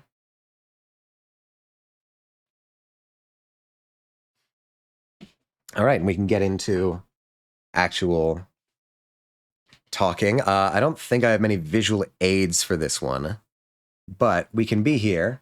We can chat. Only after 1 hour and 48 minutes. Yeah, no, we got... We breezed through that. I was expecting that to be longer, actually. Which may sound insane to say because it took 1 hour and 48 minutes. But let's talk about the actual fun thing, which is Anime Expo itself. Anime Expo was really cool, really fun. It's a 4-day convention. We had only planned to go for 2 of the days. And we'd planned outside extracurricular events for the other days that we were in Los Angeles. So the first day we got there was the 4th of July, and the convention was technically open at this point, but nobody was going because it's the 4th of July. Yeah, I thought we'd reach the 2-hour mark before you finish with the trip stuff. Yeah, we're a little early, actually. Which is good. I guess this means that we're making pretty good clip. If only the bus ride itself had been this fast. So, Anime Expo starts on July 4th, but nobody goes on July 4th because, first of all, it's July 4th, and second of all, nobody goes the first day of the convention. For whatever reason, I'm not totally clear on that. It's just not something that the cool kids do, apparently. And so, on the 4th, we were all just sort of getting to know each other. You usually go on the first day. I was thinking about it, and in retrospect, I think we probably should have, because the other days were pretty crowded. I would have probably liked to have gone more. That was the only thing, is I didn't go as much as I would have wanted. Rinny, how are you doing? Hello. I'll give a shout out to Rinny. Why do I not have that automatic? I need to write that down. Where's my notepad? Where's my notepad? Hello, Rinny. How are you doing? It's good to see you. It's good to be back amongst the people. I do not that one since I'm in the UK, mainly since basically no people. Yeah, that was a consideration that came up at some point. Rinny. How was AX? I'm a little late, so I assumed I missed your tier list. Actually, you're right on the boundary. I had just finished the tier list and was just about to start talking about AX. The tier list, I still have this up, so I can just real quick flash over and show this. This is what the tier list wound up being. It was surprisingly top heavy. There were better stations than I expected, though there were some rough ones. But at the same time, there wasn't all the booths up there as well. Yeah, there were a large number of booths. Okay, so let's talk about AX, or really the entire trip. So we started on the 4th of July. We didn't go the first day, which was the 4th of July. We just sort of hung around, picked up a lot of food supplies. I rate Diddle's cookies 10 out of 10. Never tasted it. Honestly, I did taste the cookies and would also rate them 10 out of 10. They were delicious, but we'll get to that. So the first day, we went to a Walmart just to pick up some food supplies and some ingredients for Miracle Whip Chicken, which was on the schedule. I promised that I was going to make Miracle Whip Chicken for the people who wanted it at AX. So we picked up a bunch of stuff. Because my dumbass, I spent 3 days on a bus, so I was already sick by the time I got there. Nothing serious, just like a little cold, and like some runny nose, some just a little bit uncomfortable. They're pretty great. I-Beat's chasing that dragon out. Yeah, no, he's like looked up recipes for this, I think. Diddle's cat. Diddle's cat is very cute. I've seen Diddle's cat. So we were getting some ingredients for the day, and then took those back to the Airbnb, and we decided, okay, let's get some In-N-Out. Because it's the 4th of July, we should get some burgers. All right? That's it. We're not going to be able to grill anything because none of us know how to grill, and we don't have a grill. So we have to get something. And so, burgers in California, you got to get In-N-Out. And I think C had not had In-N-Out before, so it was the perfect excuse. So we went to go get In-N-Out, and I really like In-N-Out. I know a lot of people rag on their fries. I like their fries. Don't know if I'd say it's the best fries I've ever had, but I think they're good fries. They're fresh, they're tasty. Their burgers are really good. I like In-N-Out. I know this is perhaps a controversial opinion, especially since I'm representing the East Coast here, but I like In-N-Out. Everybody liked In-N-Out. It was good lunch for 4th of July to just get some burgers. Never had In-N-Out. It's like, have you ever had like Five Guys? It's not as good as Five Guys, but it's also not as expensive as Five Guys. I think In-N-Out is about as good as you can get for its price point. I think if you're just looking for like a cheap, fast burger that's actually really good, In-N-Out is your game. Nor Five Guys. Okay, then, I don't know. C, I think, likened it to like roughly the same quality as a Wendy's burger. So if you've ever had a Wendy's burger, maybe you can use that as a reference. And yeah, that was our lunch on the 4th of July. And we also decided, okay, how expensive? In-N-Out is pretty nice. Last time I tried it, which was like 2 years ago. Wendy's slaps. Wendy's does slap. Is it like Five Guys, Smashburger? How expensive is? I have an internet open here. Let's see. In-N-Out burger prices. It's not terrible. All right, so this was March 2024, so this should be relatively recent.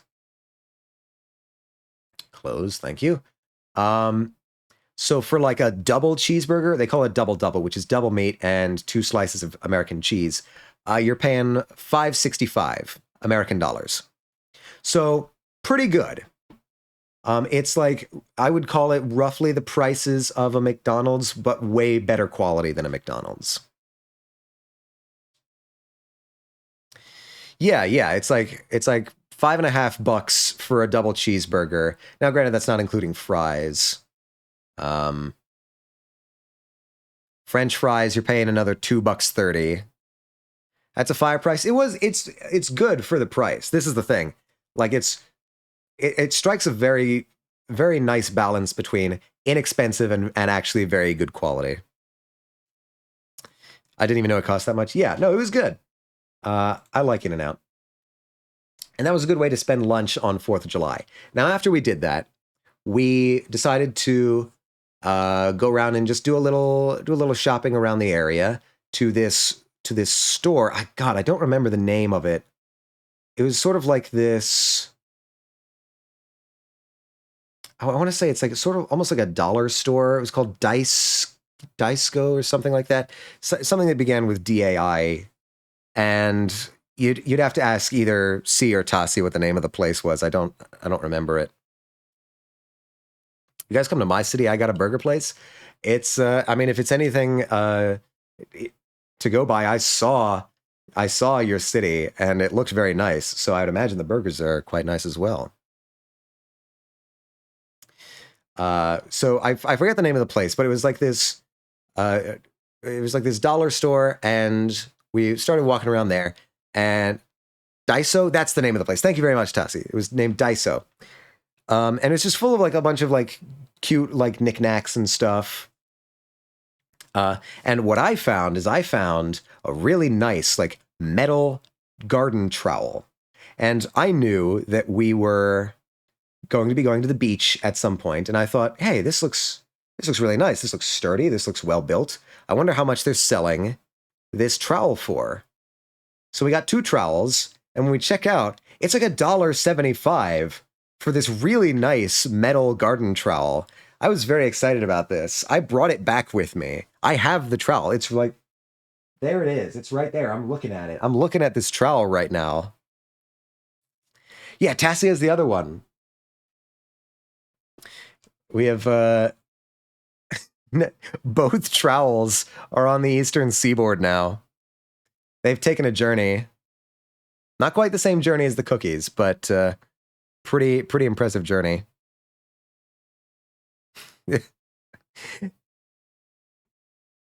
Jazz and I will be using it at the beach. You're going to the beach? Damn. Hell yeah.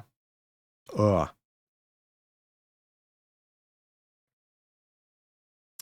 I don't know. I don't know what beaches would be.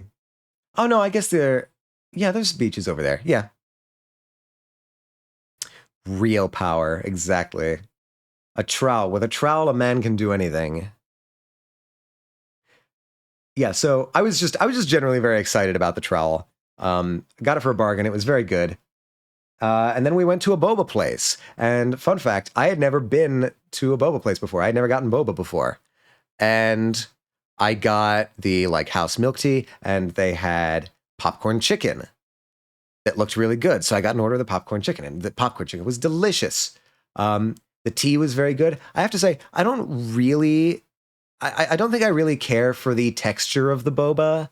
I don't like how when you chew it, it doesn't really do anything to the boba. Like it doesn't chew really. I've been told I think I need to try and get the popping bubble boba. So I'll try that next. But the normal tapioca stuff, yeah. The popping pearls of the jelly, exactly. I think that might be the move for me. I don't think I care for the regular tapioca because it doesn't respond to chewing in the way that my mouth wants it to. Insane. We don't have any good boba places around here, I guess. Shout out to coffee jelly. Oh my. They do get very advanced. But yeah, we went back to the Airbnb after that. Fireworks had begun going off at this point because it was the 4th of July in Los Angeles. You're going to get fireworks all over the place. And at that point, coffee jelly slaps. I also like the crystal boba. Crystal boba. What is that? I'm very new to all of this. Boba still never did. Yeah, I had never tasted it before. The taste wasn't even bad. I liked the taste. It was just the texture that weirded me out. Boba, but slightly fruity, less chewy. Crunchy a little bit, but mostly jelly. Interesting. Yeah, I think next time I'd have to give something like that a try. Something with a bit more pop. Something that, responds when I actually chew it. But yeah, so 4th of July, fireworks starting to go off. We were just sort of out in the yard of the Airbnb enjoying that. At this point, I think Pandas and Liza drove over, and we got to meet them, and I regaled them the story of my trip on the Greyhound line. And that was the first point where like the majority of people were actually meeting each other face to face, and that was a very surreal feeling to see everybody in person and to finally put like faces to the voices. Yeah, that it was very cool, but very strange. Yeah, exactly. You get the same feeling that I did, Tassi, of just like, holy shit, you're all like actual people here with like physical forms. It sounds rad. It was rad. Some people like we'd been planning this in a Discord for a while before, and so like some people showed their faces beforehand. I had not seen Panda's face until the night that he showed up at the Airbnb on the 4th of July. So that was my first time seeing Pandas in real life, and that was startling just because I interact with him so often, but I just had no idea what he looked like. Yes, it's like they're real. They're real. They're here. I still don't think Atomica is real. I doubt this sometimes too. How was it playing mix and match with people and voices? It was odd. So like, let me. I didn't have a conception of what people looked like outside of their characters and their voices. Like I don't have that ability to like try and guess what somebody looks like from just their voice. So it was really just up in the air for me. I had no idea what people looked like until they actually showed up. But it was cool. It was cool to see everyone. That night, we all decide to turn in pretty early because we're going to be waking up early to drive over to the convention to try and get parking and a good spot in line. And thankfully we did. I think actually Soul was cosplaying. I didn't recognize the character, but I don't recognize a lot of characters, so that's probably says more about me. So we all get there. We all get in the cars. The next morning, we visit the convention proper. We get a pretty good spot in line. We're not waiting very long. I would say we got decent parking. We were waiting in line for, I want to say, maybe half an hour before they started letting us in. And once the line was moving, it was moving fast. They got everybody in there, and then there was basically no line even 10 minutes later. which fooled us a little bit later on. I'll get to that. But yeah, the first day of the anime convention was really cool. The Los Angeles Convention Center is massive, absolutely gigantic. It's the size of some city blocks. Thank God we got there early. Yeah, exactly. For parking, if for nothing else. So the way that actually, I wonder if I can illustrate this.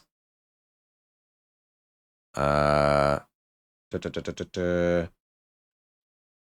have a special trick for this now.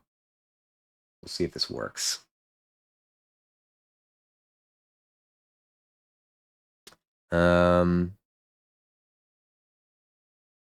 I think if I take OBS and put it over on this screen, I'll be able to see everything while still maintaining. Ha ha ha ha. 920 by 1080. Okay, that's good. Gotta go enjoy for a bit. Enjoy the rest of your stream. Thank you for stopping by, Rose. It's good to see you. And I hope you enjoyed the tales. Oops. Okay, come on. What I'm doing right now is I'm trying to get my drawing tablet set up to do some illustration. Okay, no, you want to be unplugged and replugged, which happens every so often. Yeah, we're busting out the tablet. We're getting fancy with this.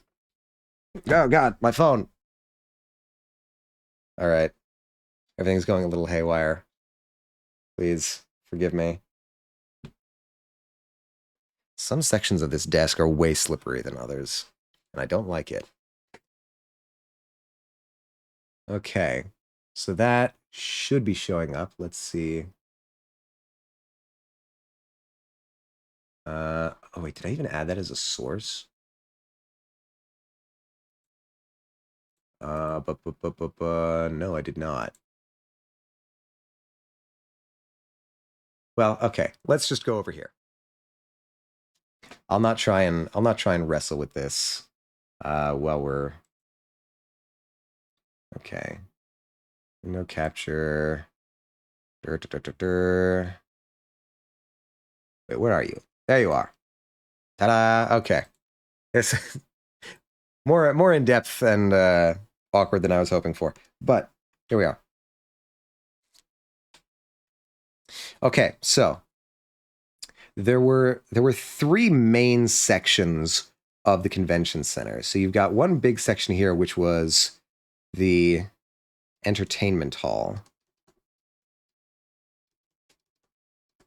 Entertainment hall. Phone, please cooperate. He uses this to explain physics to me. Yeah, no, I've used this before. I think I've even used this on stream before. The penguin, the penguin is something that Liza gave me, like the picture. She just sent this picture one time of this penguin that she got in I don't even remember where, but this is the guardian of our art. This is our special art penguin.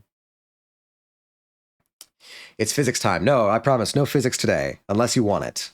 If you want physics, I can give you physics. The gate guardian, yeah. So the entertainment hall has just like a bunch of activities that people can do. There was like a Miku museum of figurines there. There were gacha stuff there.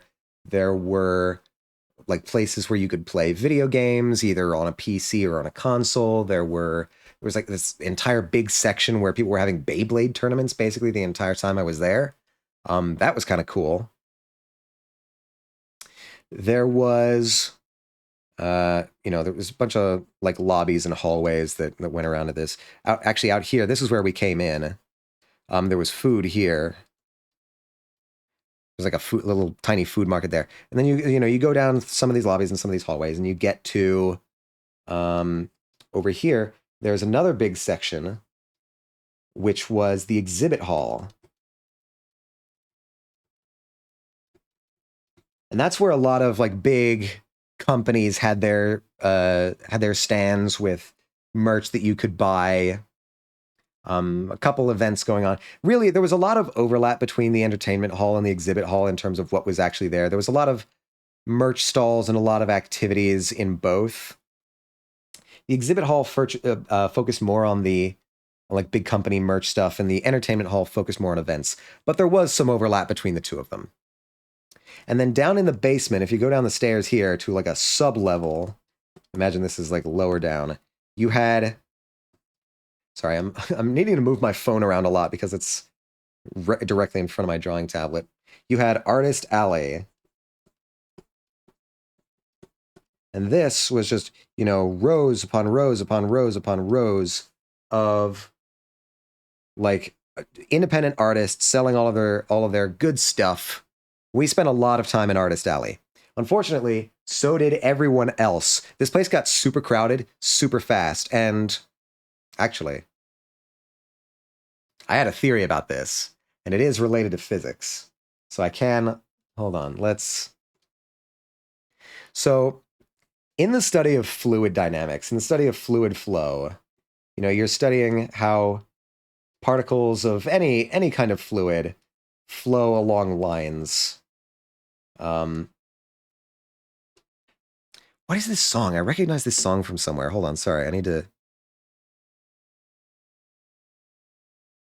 Cerebi Step. Oh my god, it's like a Pokemon thing. Wow.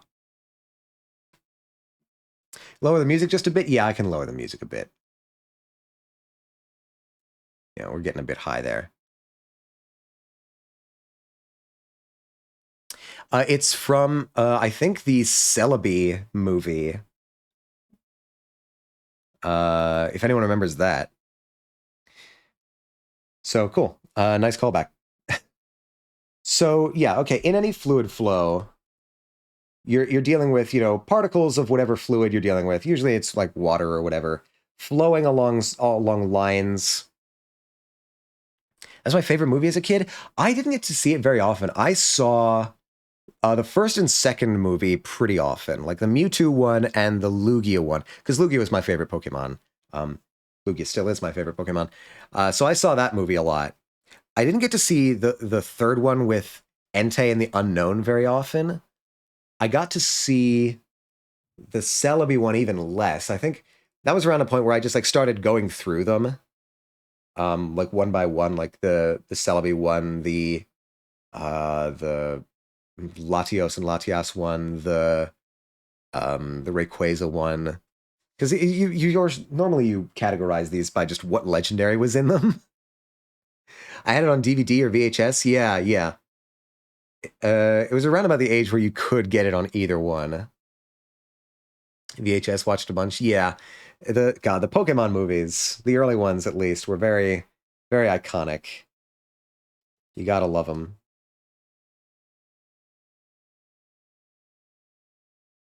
Yeah. So, in fluid flow, there's two different types. There's two different types of flow. Two types. I'll have to pardon my handwriting. You've got laminar, which is the flow lines are relatively straight, relatively evenly spaced, relatively parallel, right? Smooth. You want to think of anything that's a smooth flow. And then you've also got turbulent, which is the exact opposite. The flow lines keep constantly intersecting with each other, going in swirls. They are bunching up, they're running into each other, right? This is what you're looking like in turbulent flow. Messy and swirly, I guess, would be the watchwords here. Right? Now, you'll notice that the pretty way to do T, and so the booth flow is turbulent. Yeah, you can tell because the way that the aisles were set up, you know, they were in these long aisles, so it's really more like artist alleys, but I digress. So you would have people moving, you know, in one direction on one side, and you would have people moving in the other direction on the other side. And that was the case for each of these columns. And even just this right off the bat, this is a good recipe to create turbulent flow because you've got two flows moving in contradictory directions that if the boundary between these two flow lines starts to collapse, you can start getting like things running, lines running into other lines. You can start getting swirls. You can start getting friction. But to add on top of that, it wasn't just straight lines. There were gaps every so often so that people could come in from the side. Now, I understand a logistical reason for this is that, you don't want people to get trapped in an aisle without a way to get out. And you want to give people opportunities to come in and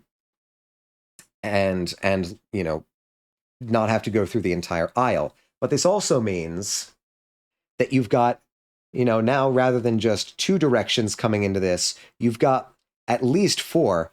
And, there's people moving in opposite directions to these too. So you've just got all this chaotic flow going from in each section. And it just made an absolute mess. This is a recipe for turbulent flow. And that was the Artist Alley experience. We had, I want to say, like 10 to 15 people in our group at any given time.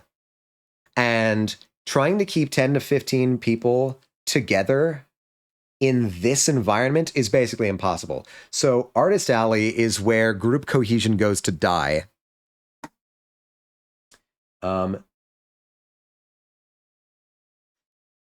Should have had a big cap in between. Honestly, I would have preferred if they had just done like, each alley can be gone through in one direction.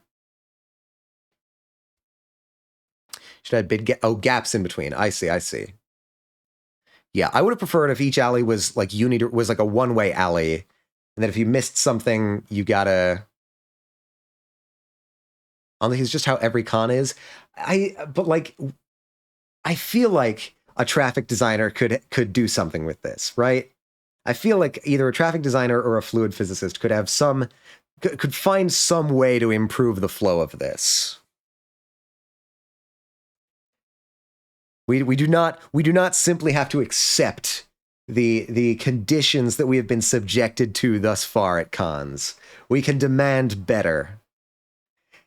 If you elect me president, no.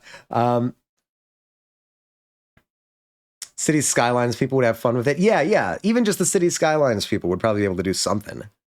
The chaos is part of the experience. Maybe. I don't know. I feel like once you get past a certain level of traffic density, it just starts to become a drag on the experience. But maybe that's just me. Maybe I was just getting a bit overwhelmed. I feel like you could, because I feel like you could improve the traffic flow here, is all I'm saying. I haven't looked at the actual, I haven't computed anything about this, but I think it could be improved. Because there were other sections of the con, like the hallways and such, that had tons of people, but they were all moving in the same directions because they were all, either going from one side of the convention center to the other or vice versa. And those had a lot of people, but they never stopped. There was never chaos in those sections. It was all very organized. So I'm not even sure it's like the amount of people that's causing it. I think it's just a traffic flow problem. And that's something that you could definitely design around. I don't know if they would want to bring somebody on to do that, but I think it would be possible. God, why is the music so loud? It's even on my end, it's pretty loud.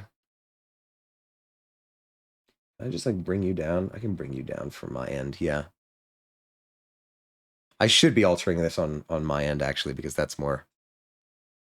You know this music? Where is this music from? It does sound familiar. Is this Travelers by Andrew Prello?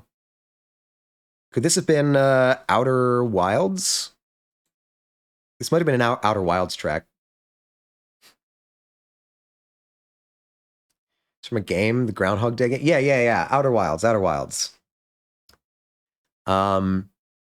Yeah. So aside from, just Artist Alley being general chaos, I got basically everything I wanted. I walked in with a pretty clear list of things that I wanted to get.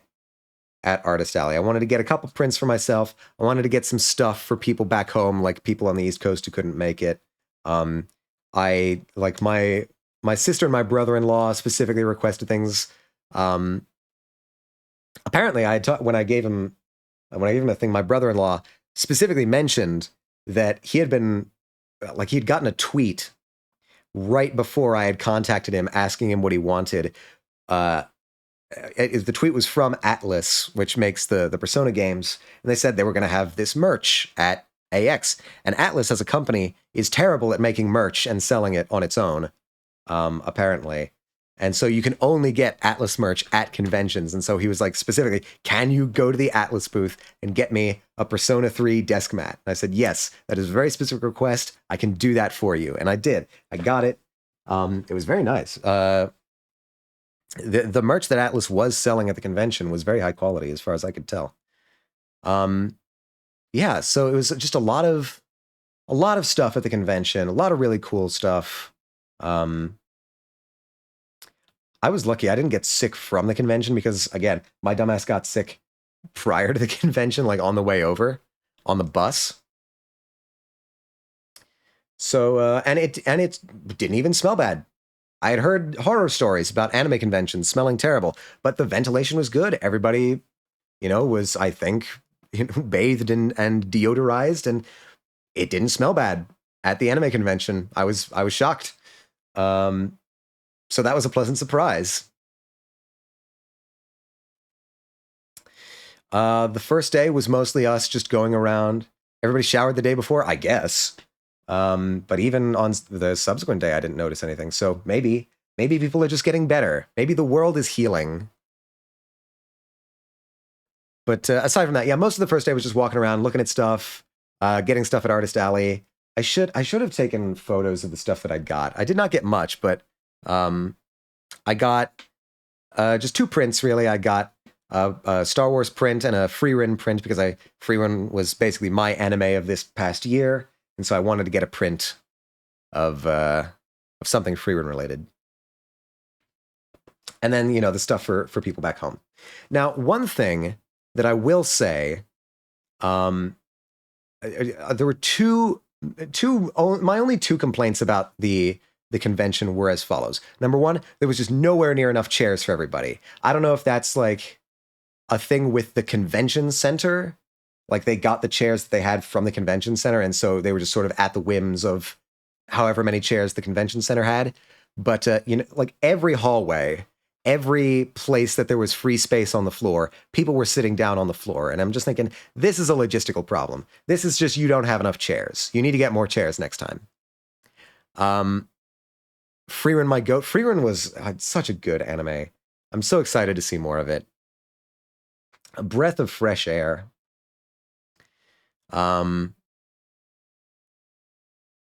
Yeah, so it was the chair thing, and then also sitting space is the low end of cons. Yeah, but I feel like that's something that could be planned around. I feel like that's something that you could... just a typical con thing, all the chairs are located in the panel rooms.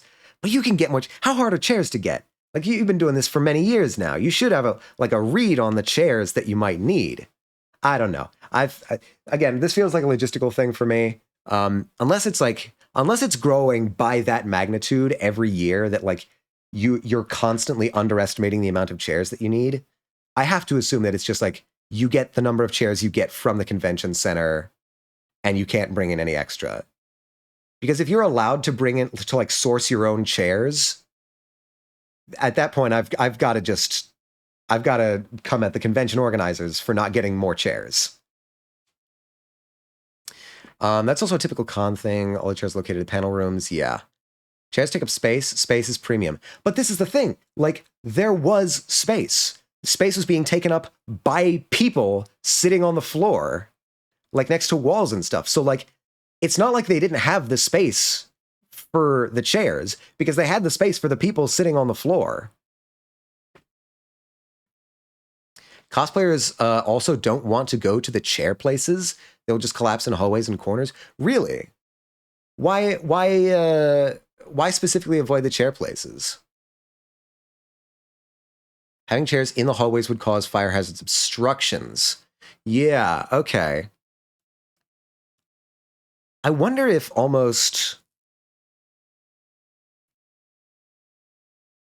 you could use some of the rooms for just like having extra places for people to sit. Like obviously, like if you're running a panel in a room, that's a different thing. Chair places usually at food venues, event spaces, panel rooms, etc. Yeah. I think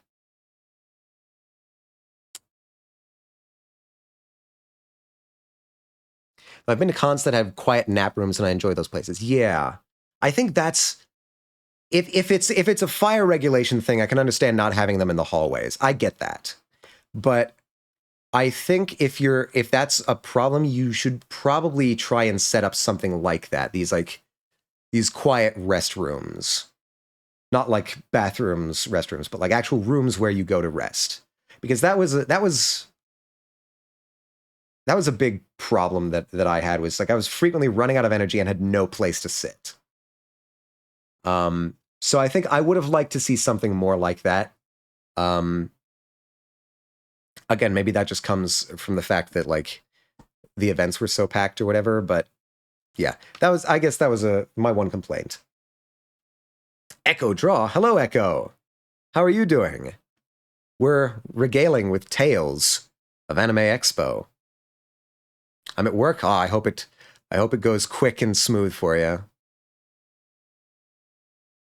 Did you just say hi to the people that are saying you're going to burn in hell?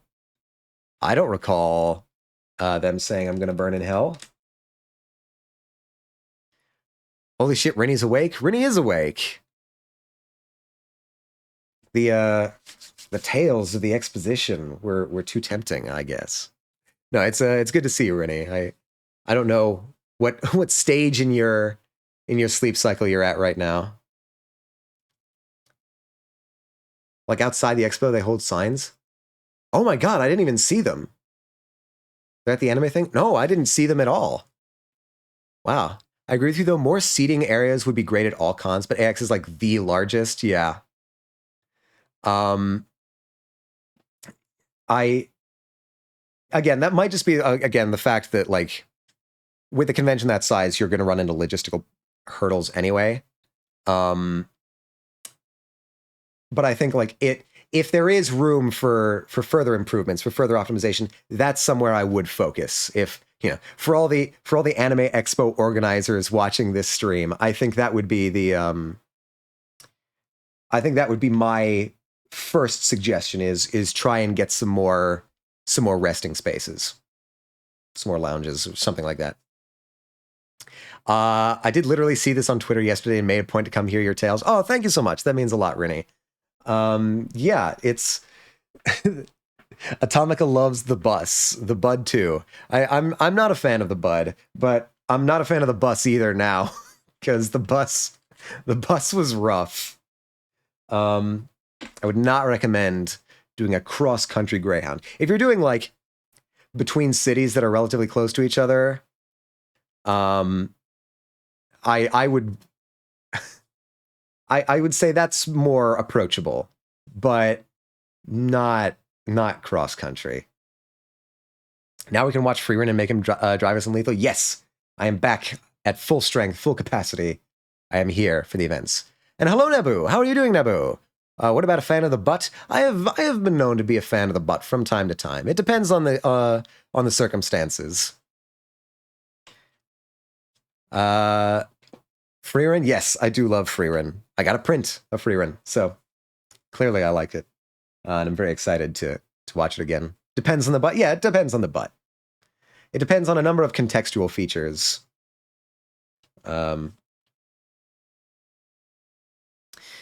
Let me see. What else? Yeah, so the first day was just walking around, doing a lot of shopping. Artist Alley in particular. Artist Alley was great. There's so much good stuff. I had to be relatively measured, but depends on the person attached to the butt. This is also true. The character that comes with the butt, it does influence the judgment. Ada Wong circumstances? Not necessarily. though that is not excluded. Okay, so I will say, I was, lunch at a convention center is always a bit of a gamble, because sometimes you'll have food vendors doing specialized stuff like they did outside. Sometimes you'll have like special food areas like cafeterias in the convention center, which this one did. It's the LA Convention Center. It's big. It's well equipped. They had like food areas that you could get stuff at in basically every section of the convention center. And I got my basket of chicken tenders and waffle fries and my bottle of water that cost $7 because it's a convention center, and that's the sort of thing that a convention center can get away with. It's charging $7 for a bottle of Dasani. But the food there was all generally quite nice. I liked it. The chicken tenders were good. They had this chicken sauce that you could get. It was very delicious. And I want to try and replicate that sauce sometime. Was it Fiji water? Nope. It was Dasani in like metal, metal. I don't know how much metal was actually in it, but in like metal bottles for $7. Was it katsu sauce? No, I don't think it was katsu sauce. It was like yellowish orange. Should have brought your own water bottles. Well, this was a consistent problem for me across this entire trip, as I never had enough water when I needed it. Thankfully, the water bottles that you get are reusable. You can refill them at places. Though the refilling stations usually had a bit of a line. I forgot to mention this when you came in, Rennie. The number of Greyhound stations that don't sell water is staggering. I was being dehydrated on the bus just because of the like recirculated bus air, and just none of the stations would sell water. They either wouldn't sell them, or they had a spot for them in the vending machine that was empty. They were out of water. So my struggles with water were a pretty consistent theme across at least the first half of the trip. Pack an entire book bag of water and you have a second book bag. Yeah, no, the real pro strat is to take a camel pack of water with you to the convention. They didn't even have like Brita refill stations. Not at the Greyhound stations. Nope. At the Greyhound, you maybe, if you were lucky, would get a vending machine that had some water bottles left in it, or a water fountain on the wall. If you were lucky. But again, most of those water fountains were not in good condition and gave you like barely any water, which started to become a lot more of a problem when you got more west and the area became drier and hotter. So that was not fun. But the pro move at Anime Expo is definitely to take a camel pack. And we saw there was a couple people who were rolling around like rolling suitcases, but instead of a suitcase, it was just like a crate with a lid on it that they could open up and like put their purchased trinkets and spoils in. And then when you close it up, the box can serve as a bench, like a little seat that you can sit on. And I was just like, you know what you're doing. You've done this before. You are a professional. So if my recommendation for anime convention loadout is one of those rolling box bench things and a camel pack filled with water. I think that's really the armor class you got to go into an anime convention with. Yeah, the true con professionals. Did you see the thing that I was talking? I think you were in the room at the time when I noticed this. You saw like what I was referring to, right? I saw someone sell pants that turn into a chair. Yeah, anything, if you can bring like your own lawn chair or something, that's probably also pretty good. But again, if we're running up against fire regulations, there might be problems with that. I don't know about the bench rolling thing. Yes, you were there. Okay, yeah, you know what I'm talking about.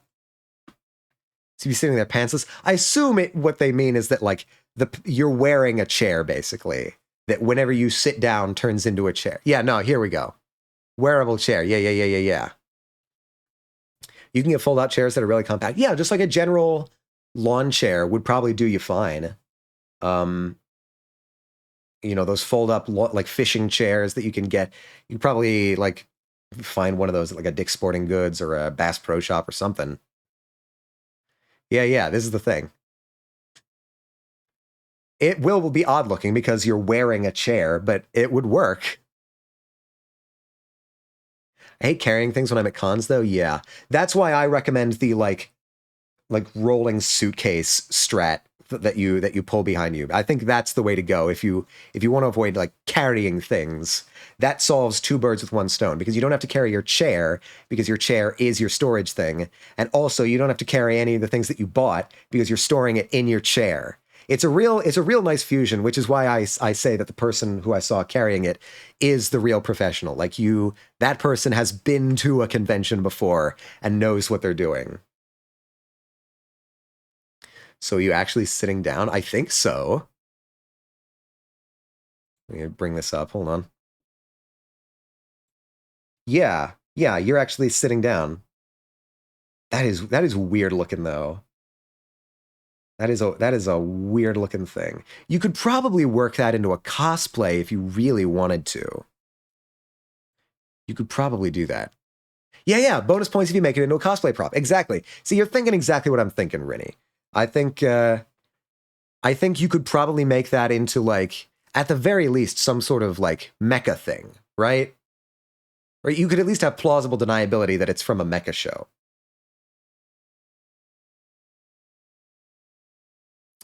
Yeah, so that's what I would recommend. I would recommend some sort of rolling crate that you can store stuff in and sit on. And I would also recommend bringing out your own camel pack of water, which you could probably also work into a cosplay. This has potential. I would need to workshop this more, but yeah. I'm just thinking of ways to disguise it so they can't tell you have it. Would they even really object to you bringing it in? Like if it's not a fire hazard and it's not like a weapon, I guess I would need to look more closely at like what the regulations are for the convention, what you're allowed to bring in the gates. Rules around wagons, maybe? I don't know. Because again, this girl was wheeling around like a crate, like a suitcase. So I can't imagine that those were banned because I can't imagine she snuck that in. So maybe so long if it's not like a full wagon, as long as the dimensions are more in line with a rolling suitcase than a wagon, maybe they'll let you bring that in. I don't know. I'd need to poke around a bit more. Bring a stroller. Yeah, I'm bringing my crate in my hot air balloon so that it floats above the crowd at all times, and I'm just dragging a hot air balloon behind me. That's the pro strat right there. That's the big brain move. I'm utilizing the third dimension in my planning. Thank you very much. just drive an RV down the hallways. Bring the 3-person stroller you can get at Disney World and just push your friends and merch around. There's a 3-person stroller at Disney? Like for children, right? Right? I assume this is not for like adults, which I don't know, maybe. Yes, children. Okay. I was. Yeah, no. If you could probably, would they let you bring a stroller in? I don't think they'd let you bring a stroller in. There's no way. Do I still have the thing that like? Hold on. I might still have the flyer they sent with the badge. tells you what you are and aren't allowed to bring. No, it doesn't look like it. Damn. Okay. Whatever. For children, right? Right? Anakin. Don't do it, Anakin. Just fucking say, just bring in an ECV wheelchair. Yeah. Honestly, why not? What are they going to do? Prove you can't walk?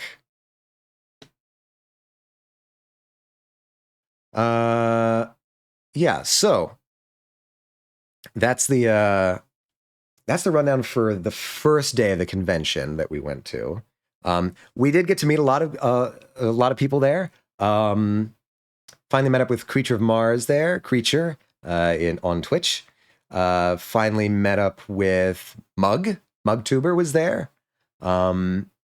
And we were all sort of using pandas as a rally point because he's a pretty tall guy and he was dressed as Biker from Hotline Miami. So he had a bright blue motorcycle helmet and a bright pink puffy vest on.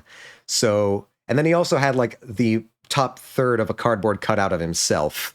So he was pretty easy to find in a crowd. So he sort of became our rally point. Whenever anybody got lost, especially in Artist Alley, we would all just gather around pandas, and he would be relatively easy to find. So we finished up the first day at the con.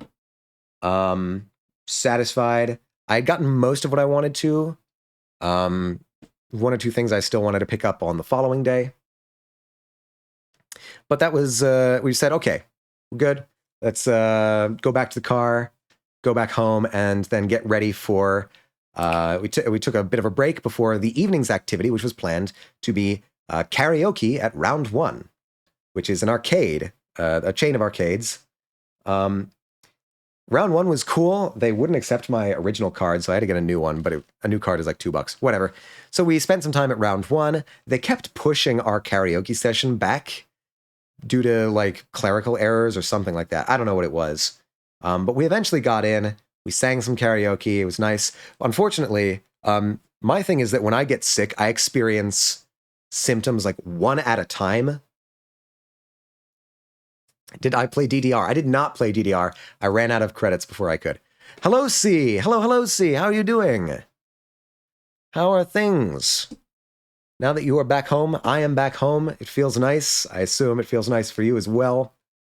We're in the stage where we're going through the trip or the AX events themselves. You probably went over a lot of this yourself. In fact, I know you went over a lot of this yourself because I was watching your return stream. But yeah, so they kept pushing our karaoke back, but we got there. Unfortunately, I experience sickness symptoms one at a time, and so that day, my voice was gone. I lost my voice specifically for karaoke day, and I was so mad. I managed to scrape out a rendition of "I'll Make a Man Out of You" from Mulan, but man, I've been looking forward to that. I wanted to do something a little more interesting, but because my voice gave out at the last possible minute, I was not able to pull it off. And even right now, you can maybe hear my voice is still taking a little bit to recover. But round 1 was overall quite fun. A lot of the karaoke, a lot of really good singers. Mars in particular is a very good singer. There was some silly stuff. There was some just generally nice songs. And yeah, we were able to get our money's worth. We were there right until the end, until they had to kick us out. And yeah, that was the first day of Anime Expo. The second day, we decided, okay, the line wasn't very long yesterday. We can probably afford to sleep in. And because like once the line starts moving, the line basically disappears. They get everybody in real quick, and you don't have to wait in line after the gates open much at all. Unfortunately, what we did not account for was the fact that parking would be a lot harder to find later on in the morning. So Tassie dropped the rest of us off and went to go find parking, and then couldn't. He couldn't find parking, so he had to go back to the Airbnb on the second day. So that was rough. I would say if you're able to find like a dedicated parking spot, like if you're in a hotel or something around AX, definitely try and do that, because if you have to rely on the parking garages at the convention center, you have to get there relatively early. Even if, I would say get there early, park, and then go and do something else while the lines clear out. And then once the lines are clear out, then go into the convention proper. That would be my recommendation, I think. If we had to do it again. Pain, but I went to the gym. That's true. Tassie did get a gym day out of it. So it was not a total loss.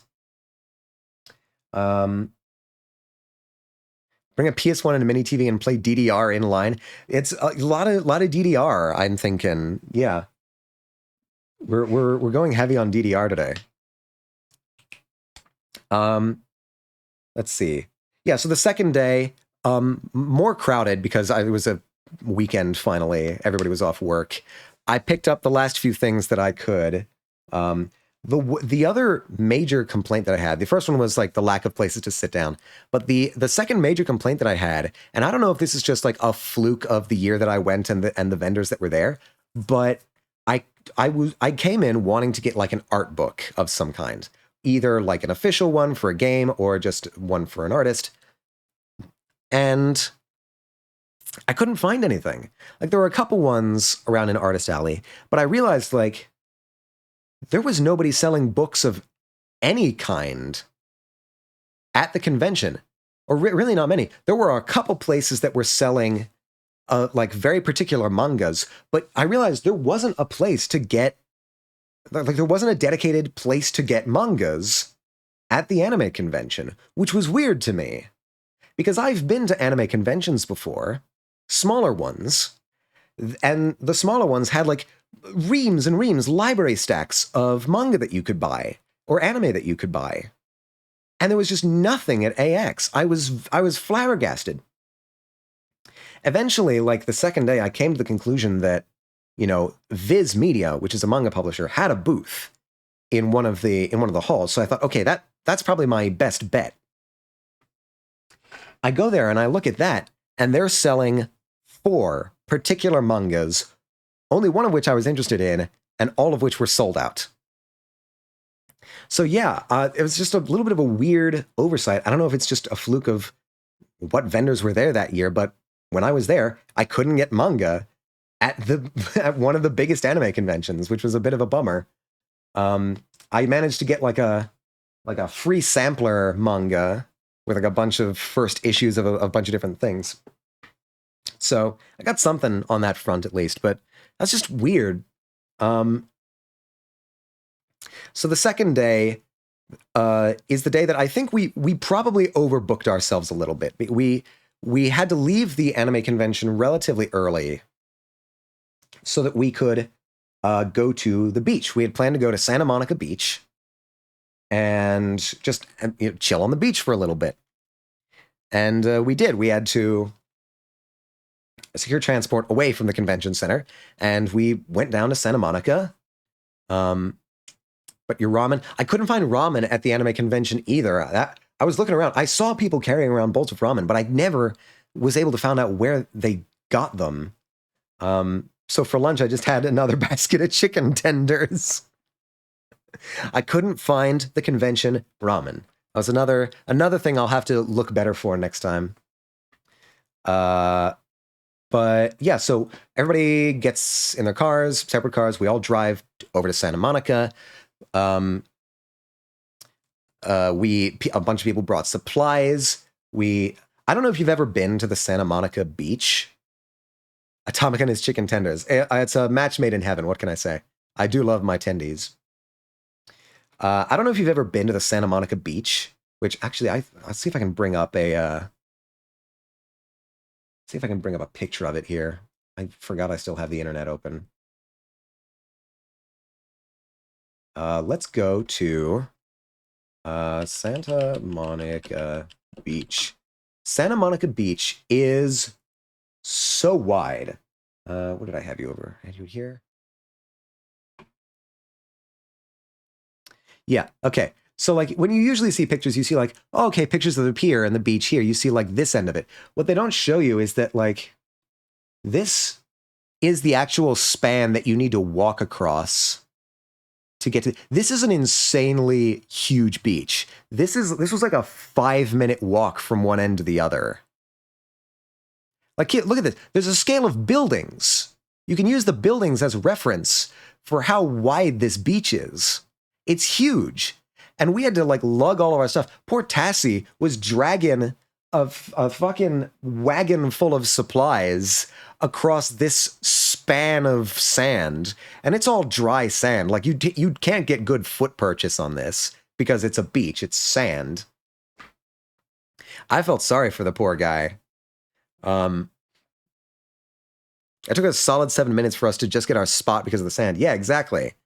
It was a workout. This man went to the gym and then later in the day had to pull a cart across the desert like a goddamn medieval merchant. This man was subjected to stresses that I would not subject my worst enemy to. But we made it. We made it to the water's edge. Set up. It took a while for me to figure out how the umbrella worked because we didn't extend it all the way the first time. But we got there. We got that staked up. We had plenty of sunscreen. Fortunately, this is something I was worried about because I hadn't been to the beach in years, probably like a decade at this point. I was worried that I was going to not apply the sunscreen correctly. But I'm just a piss boy. He's made of piss and vinegar, I'll say that. He made it through the tribulation of getting across the beach. Yeah, we had plenty of spray-on sunscreen there. And so I was whacking myself all over with the spray-on sunscreen, absolutely saturating my skin with the spray-on sunscreen. But it worked because I did not get any sunburn anywhere on my body at the beach. So that's a win for me as far as I'm concerned. I'm a very pale guy, so I imagine I would sunburn pretty easily, but the sunscreen did its work. And I walked out of there unscathed. Speaking of walking, I will say Astra was with us on the trip. And as everyone was just getting settled in and starting to go in towards the water, Astra like Terminator walks into the ocean. Like he's just trying to walk to the other side and wind up in China somewhere. It was a very curious sight to see. He's a different being, I got to admit, yeah. Again, due to the fact that I think we were slightly overbooking ourselves, we didn't get to spend that much time at the beach. We did get to use the trowels. We dug a hole. This was one of the stated goals of the beach trip, was to dig a hole in the sand. Liza and Mars and I think Astra was contributing to that as well. They dug their big hole by the water. It was good. It was a good hole. But pretty much as soon as they finished the hole, we had to pull up stakes and walk back across the beach to get to our next destination, which is Korean barbecue. We scheduled a Korean barbecue for this day as well. I had never been to Korean barbecue before. We got there and I wasn't aware of like how many rules there were. First of all, I wasn't aware of how fast the entire process went. Korean barbecue goes fast. We couldn't have spent more than like an hour tops in that restaurant. Because you're cooking your own meats, you're dishing them out, and when you're done, you're done. You're moving fast. It's a very fast-paced experience, but it was very delicious. 2 thumbs up on my front for Korean barbecue. Once that was done, this was in like a mall in Little Tokyo somewhere. We got out and we took the obligatory, all of the VTubers sit in or or gather around in a circle and show their limit was 2 hours. Oh yeah, I guess so. You're supposed to take it slow and drink typically, but yeah, if you're just eating, it goes fast. See, this is the thing. I don't know if we went to an exactly typical Korean barbecue place because they had a lot of pretty arcane rules there. Like the fact that the limit was 2 hours, like you had to be out the door in 2 hours. The fact that you would get charged if you didn't eat literally every piece of food off of your plates. It really seems like they wanted to just like keep people moving in and out of that place. I don't know how common that is because again, this was the first time I ever went to a Korean barbecue place. But yeah, no, they definitely had like very strict sets of like how you were supposed to come here, how are you supposed to order, eat your food, and then be out on your way. It was a very busy place to be fair. And from what I understand, it's like a popular place, like a semi-famous place. But partially because of the nature of Korean barbecue, you can only have so many tables in there at once. Also because it was in a mall, you know. So I maybe that's just things that this particular place had developed over the years to keep things moving. I don't know. I think I probably would have preferred like a slightly slower, more chill vibe, but I really can't argue with how delicious the food was. The food was absolutely wonderful, as was the company. And so at the end of our night there, at the end of our dinner, we took the standard VTuber meeting at a con picture of everybody stands around and shows a picture on their phone of their VTuber model. And we take a picture of it. I'm trying to find it. I know it's here somewhere. Where are you? There we go. There we go. I think this works. All right, I'll save that there and bring that on board. That does seem a little atypical. Places do charge if you have too much excess food, have time limits, but most of the Korean barbecue places I've gone to are chill. Yeah, it might just be because it was like a relatively famous place. Went to a nice Korean barbecue, then there's me eating fries. Yeah, no, they had like extra food there that you could get if you wanted. I just got some rice, really. Okay, let's see if this drops in cleanly. Yeah, there we go. So this was our VTuber circle photo, as is obligatory at such things. Yeah, don't worry about the toes. Don't worry about the toes. Whose dogs are those? I'll never tell.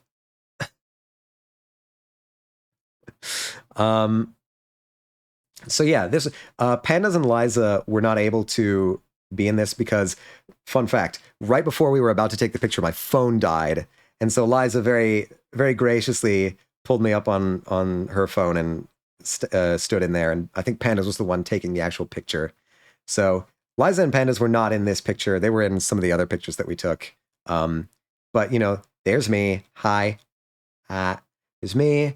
There's Astra. There's Sarcastically, Nia, C, Mars, Mug, Deem.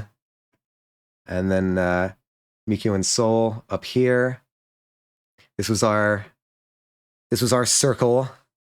There is one with them in it, but it showed a lot of people's skin, so I didn't want to show that. Yeah, this is probably the safer bet. So yeah, we did the.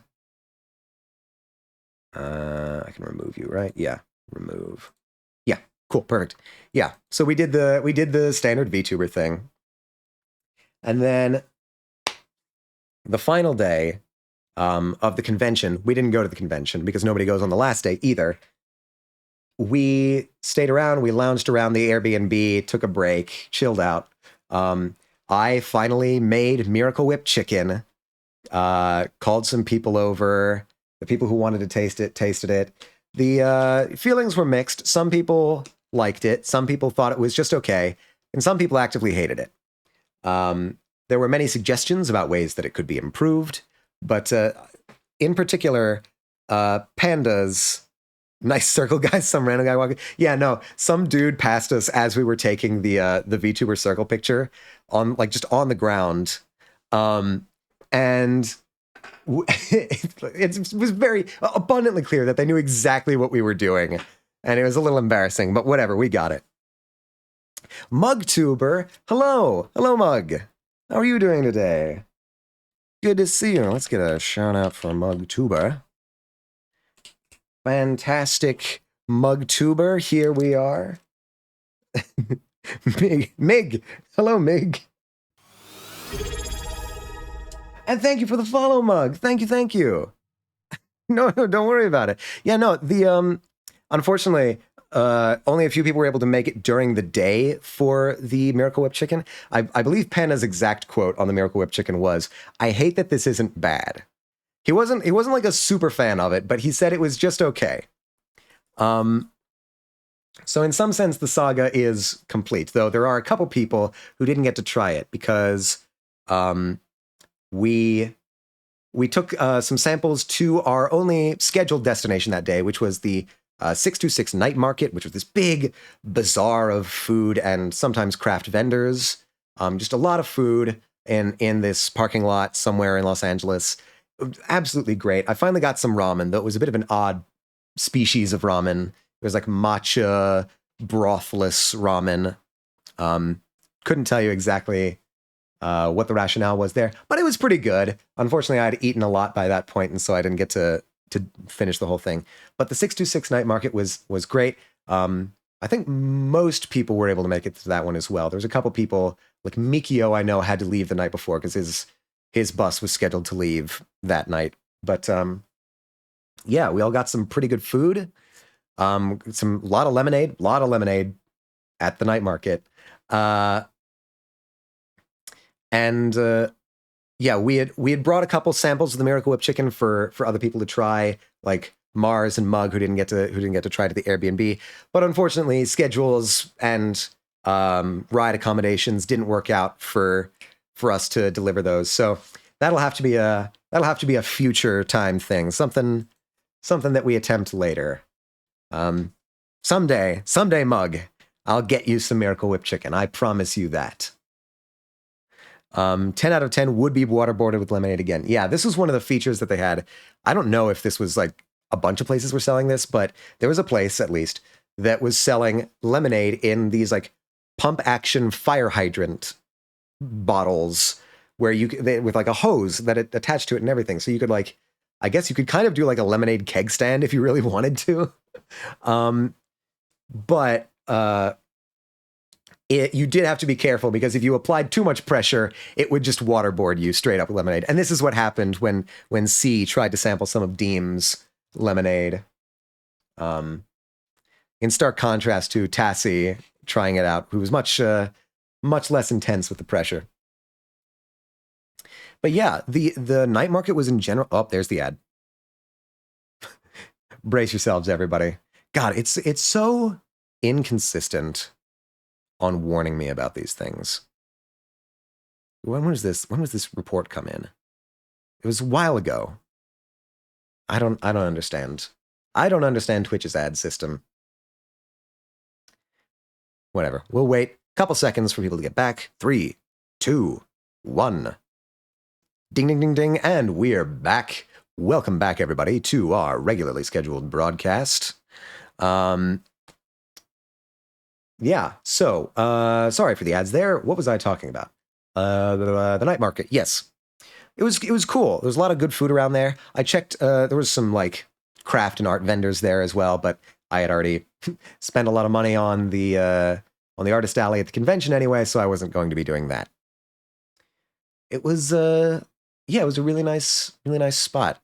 Oh, sorry, I forgot to mention, we had also finally tried the St. Louis butter cookies that the Diddles had provided us with. And those were a much more unanimously enjoyed experience. Those were delightful. I don't know if I can look up pictures of this. What is it called? Gooey butter cookies. Cookies. Yeah, this is what they look like. These things were absolutely delightful. These were fantastic. I loved these. Everybody loved these. This was another thing I wish we would have gotten to share with you, Mug, and Mars as well. But that'll again have to be a later time thing. These were great. Full marks, 10 out of 10. Thank you, Diddles, for providing this. And it's my understanding I sent these like after we were all heading our separate ways at the end of the trip. I sent these with Tassie in the hope that some of them might make it to Jazz. I don't know if any of them did. I'll have to independently check that arrival later. But it's entirely possible that these cookies might have made 2 continental U.S. crossings in as many weeks. Yeah, Diddles will become our cookie dealer, or at the very least, he will have introduced us to. Is this a recipe? This might be a recipe, actually. These look pretty good. These look very good, actually. Oh, come on, get the thing out of there. Don't ask him about the cookies. Oh no, oh no, what happened? What happened to the cookies? Because that's news that I hadn't. Maybe send the recipe. Did you either eat or dispose of the cookies en route? Because it's understandable. I just want to know what happened with the cookies eventually. Like, the last I heard, they were in your possession, so I'm just curious what happened to them. Yeah, this is definitely a recipe that I'm going to try at some point. I'm under oath for now. What the fuck does that mean?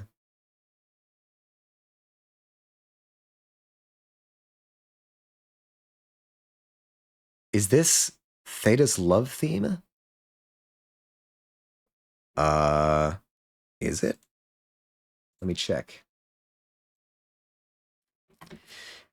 Yeah, Theta's love theme, Trevor Morris. What is this from? What game is this? I don't recognize it. So I don't even recognize the name Theta, so I'm assuming I didn't.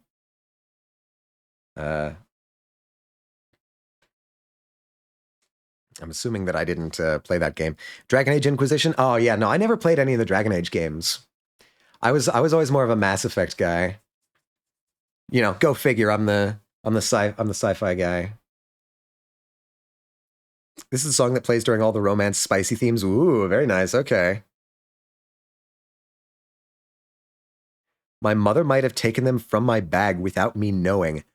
What? You got robbed. Your mother robbed you and took your cookies. This is highway robbery, unironically. Not exaggerating, literally highway robbery. We need to alert the FBI. I have 2 tattoos dedicated to Dragon Age. I know it was definitely like, I mean, it was BioWare in the 2000s, so it had to have been good. I wasn't as big of a fantasy guy back then. Maybe I'll go back to it someday because I'm developing an appreciation for fantasy that I didn't have at that age. Yes, but I was definitely doing the Mass Effect stuff around that time. The new game is coming out this fall. Are you excited? Are you going to play that? You've got to. If you've got tattoos dedicated to Dragon Age, you've got to be playing Dragon Age on stream, right? That's got to be like in your docket at some point, right? Jazz's cookies. You know what? Actually, I will send this recipe. I'll send this recipe to you. Hold on. Actually, should I send this to you or to Jazz? I'll send it to both. No, I'm living it on stream. Yeah, exactly. I wouldn't be surprised. I'll definitely tune in for that. I'll try. Your streams usually run pretty late for me, but I'll try and get in and watch some of that so that I can see what Dragon Age is all about when that comes out. I don't know, who should I send this? I'll send this to Tassie just in case. If I can find him in my DMs, because streamer mode is on and makes everything 10 times more difficult. Where are you? I know you're here. Fuck it, I'm just gonna search you. Tassie, there you are. There you are. Here you go. I'm sending you the recipe, the gooey butter cookies. And then I might... ba, ba, ba, ba, ba, ba.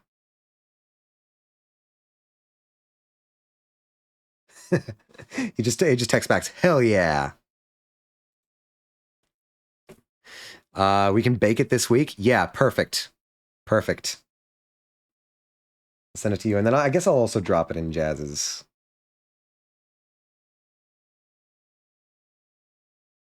Yeah, we'll post this here. Cool. All right.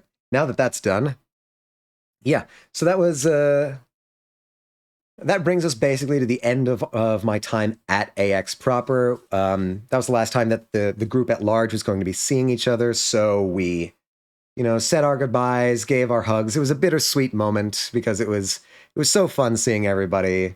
But the time had come for everybody to go their separate ways, at least for this year. The true Anime Expo was the friends we made along the way. Unironically, yes, that was the main reason why I think everybody went to that. Went to the event, was just to hang out with each other. And it was genuinely delightful. Everybody was great. I missed everybody almost immediately, which is a good situation to be in when you have friends that you miss so soon after leaving them. So, all around A+. The next morning, we were just making last minute preparations to leave our Airbnb, packing up. I accidentally put dish soap in the dishwasher because it did not say dish soap. It said dishwashing fluid. All one word, dishwashing. I feel like that's a bit misleading. They call it dishwashing fluid, and on the back, in very fine print, they say, do not use this in a dishwasher. Well, then don't fucking call it dishwasher fluid. What the hell am I supposed to make of that otherwise? But it's fine. We got it. We got all the suds out. The dishwasher was okay. Okay, good. I didn't think we broke it. I just didn't know how to get the error message to start to keep flagging. Was it just dish soap? Yeah, it was just dish soap. Like they had the pods there, and then they had like things that looked to me like dishwasher soap, but because it called itself dishwasher fluid or dishwashing fluid, which was, in my opinion, very ambiguous and misleading. Yeah. Other than that, everything went off without a hitch. We cooked up all of the rest of our food that we could. We had a big breakfast of like egg and bacon and sausage. It was very nice. It's the headlight fluid of dishes. Yeah, exactly. Exactly. There's a reference. Oof. Rip in peace, Rooster Teeth. And so then me and Sarcastically were both taking a train. So we both got dropped off at Union Station again. This is where I finally got to experience the inside of the station. It was very nice. During the convention, I decided that I'm going to take a train back. I'm not going to take a Greyhound back. That was too much. Like legit, I think that might have been a little unhealthy for me. So I decided, okay, I'm going to take a train back. I'm going to take Amtrak. I've done this trip before. The only reason I didn't take a train out was because I was worried I wasn't going to get good cellular connection. And there were some things that I still had to do online, like I was finishing up grading my semester online, so I needed to have some decent internet access. So I was worried about the train trip, but fortunately, cell connection along the train lines was pretty good. I was on the AT&T network and only got like a couple few minute long interruptions in service. So all in all, I have to give an A+ 5-star score to AT&T's mobile coverage. Good job, guys. So because I was booking so late, the only option they had available to me was like the roomette individual sleeper car, which was expensive. That one hurt. I'm not gonna lie. But I did get a very comfortable train trip all the way back, mostly. So we're coming up on our time here. So we'll finish with my odyssey back home. So I get on the train in Los Angeles. I get my little roomette, and it was very nice, very cozy. I would definitely recommend it if you have the time and the money for a train trip. It was very nice. Yeah, chugga chugga is one of my favorite sounds. I do love traveling on train. It's a bit time consuming. It's certainly not as fast as a plane. Yeah, so the first leg is the what is it called? The Southwest Chief from Los Angeles to Chicago. And it's very nice. You get your little cabin. Your chairs can fold down into a bed that you can sleep on. You get complimentary meal service. I got that a couple times. That was pretty good. The only hiccup that happened is, like, I went to the bathroom once, and then I come back and my cabin was, like, closed. The door was shut and locked. I somehow locked my own door behind me.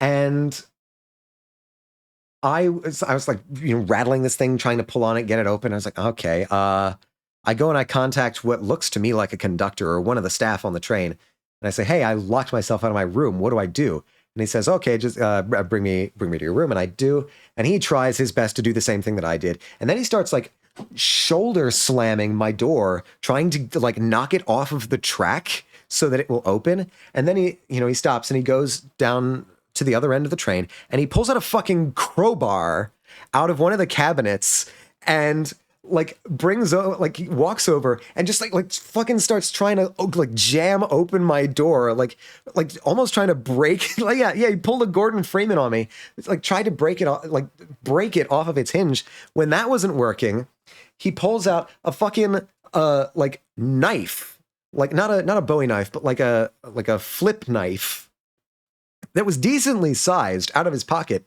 and he tries to, like, use that to, like, slip the latch on the thing. I think he cut his finger, actually, very, very small cut on his finger, trying to get this thing open with, like, the crowbar and the knife.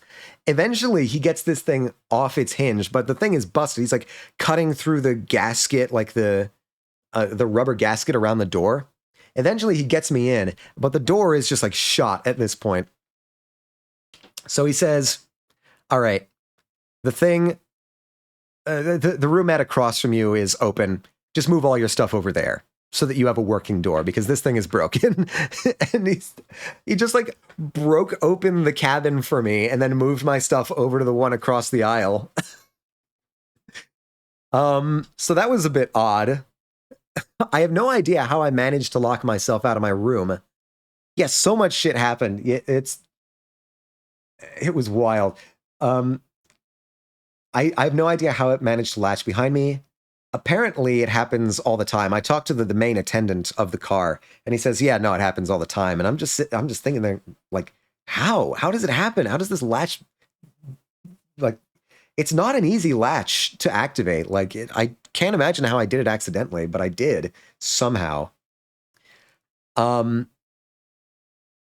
Yeah, so that was the only main hiccup on the trip itself. But it became clear as we started approaching Chicago that I was going to be late. Very late. Like, originally, I had about a good 4 hours of leeway between arriving in Chicago and when I needed to get on my connecting train to Pittsburgh. And it was becoming clear that we were going to be more than 4 hours late, because what happened was, in America, Amtrak doesn't actually own any of its own track. It doesn't own any of its own lines. It leases them from the Norfolk Southern Freight Company. And so it's always, like, competing with the freight trains for track. And what happened was, outside of Chicago, on the route that we were supposed to take in, a freight train derailed ahead of us.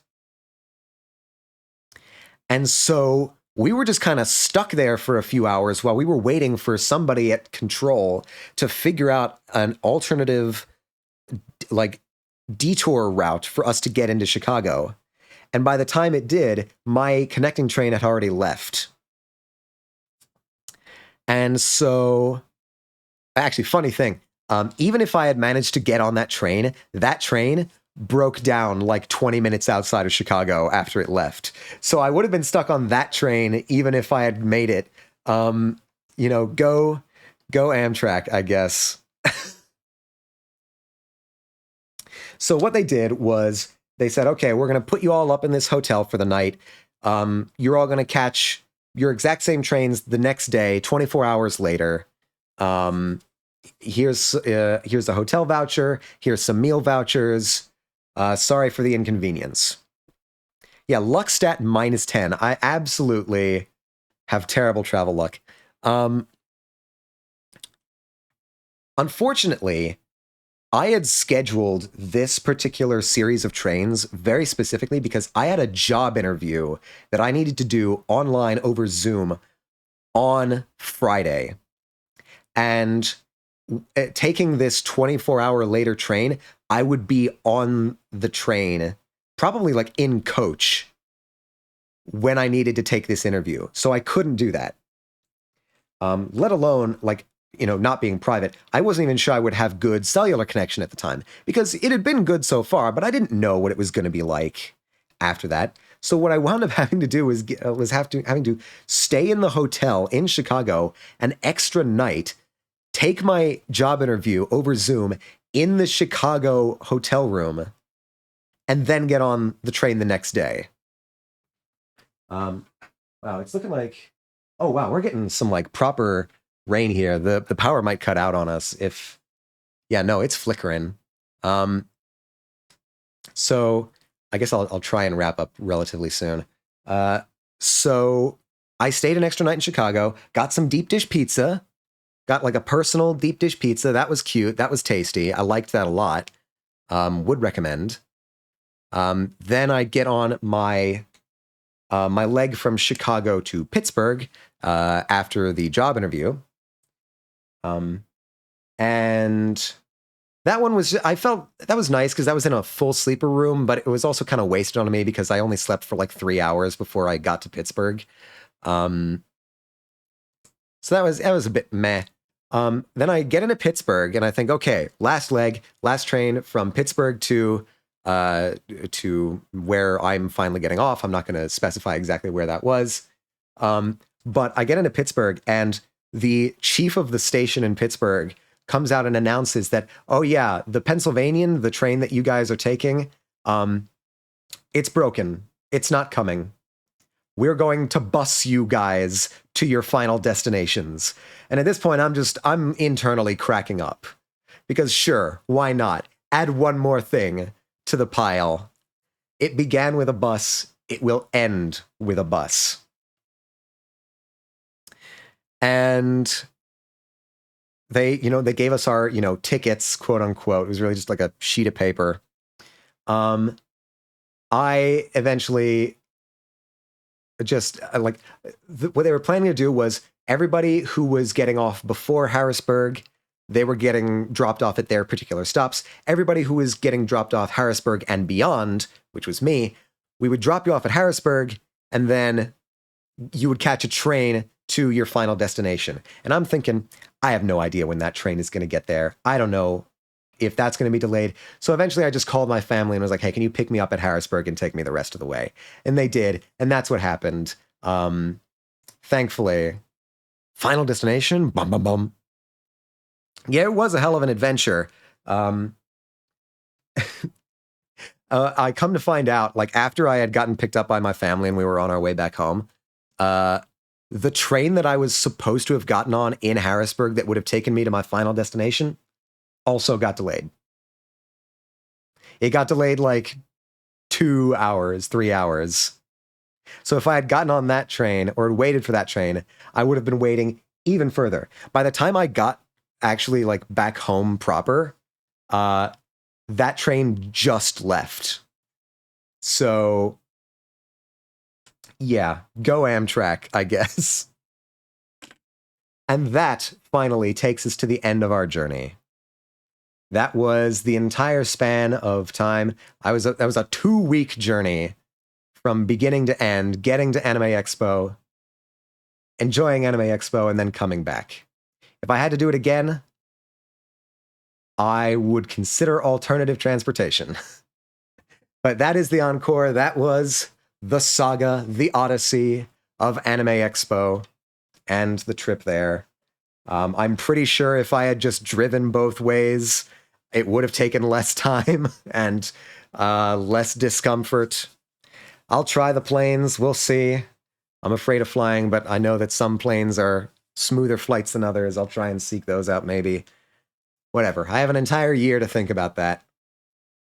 I will say, all in all, I had a fantastic time at Anime Expo.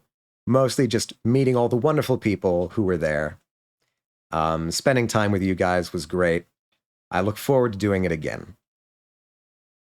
The Greyhound stations were hit or miss.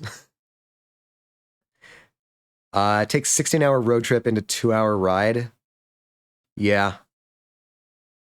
That sounds about right. Gamer Mansion. Gamer Mansion next year. That's the goal. Yeah. Okay.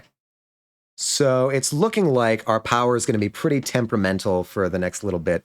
So we've reached the end of the story. So I think the time has come to wrap up stream for today. It's so good to be back. So good to be sleeping in my own bed again. So good to be back online and being able to interact not on a mobile interface. And I'm excited to be streaming for y'all again. I'm not totally sure what I'm going to be streaming next week. I might be starting a new game. I might be trying to go over Terrence Howard's math manifesto just to see what the hell is going on in that insanity. I'll keep you guys posted on Twitter for what to expect in the next stream. My next stream will be next Saturday, so less of a wait than usual. Let's see if we can take a look at who is streaming right now. See who we can raid. What do we got? What do we got? It's not my usual day, so I'm not sure who would be streaming today. Oh, wow. Barely anyone. Oh, nope. Calm down. Calm down. Why do I have so many notifications? Is this all Zenless Zone Zero stuff from watching Pandas yesterday? I think it might be. Yeah, okay. So let's, I guess I see Lomari Fairchild is the only person I've got streaming. We could definitely go that way. Send our folks over there. Yeah. Let's raid them. Omari Fairchild. Copy that. And let's get everything ready. So, I will post the raid message here in chat. Select whichever one of these that you like the most. Or your raid message. Need to actually raid.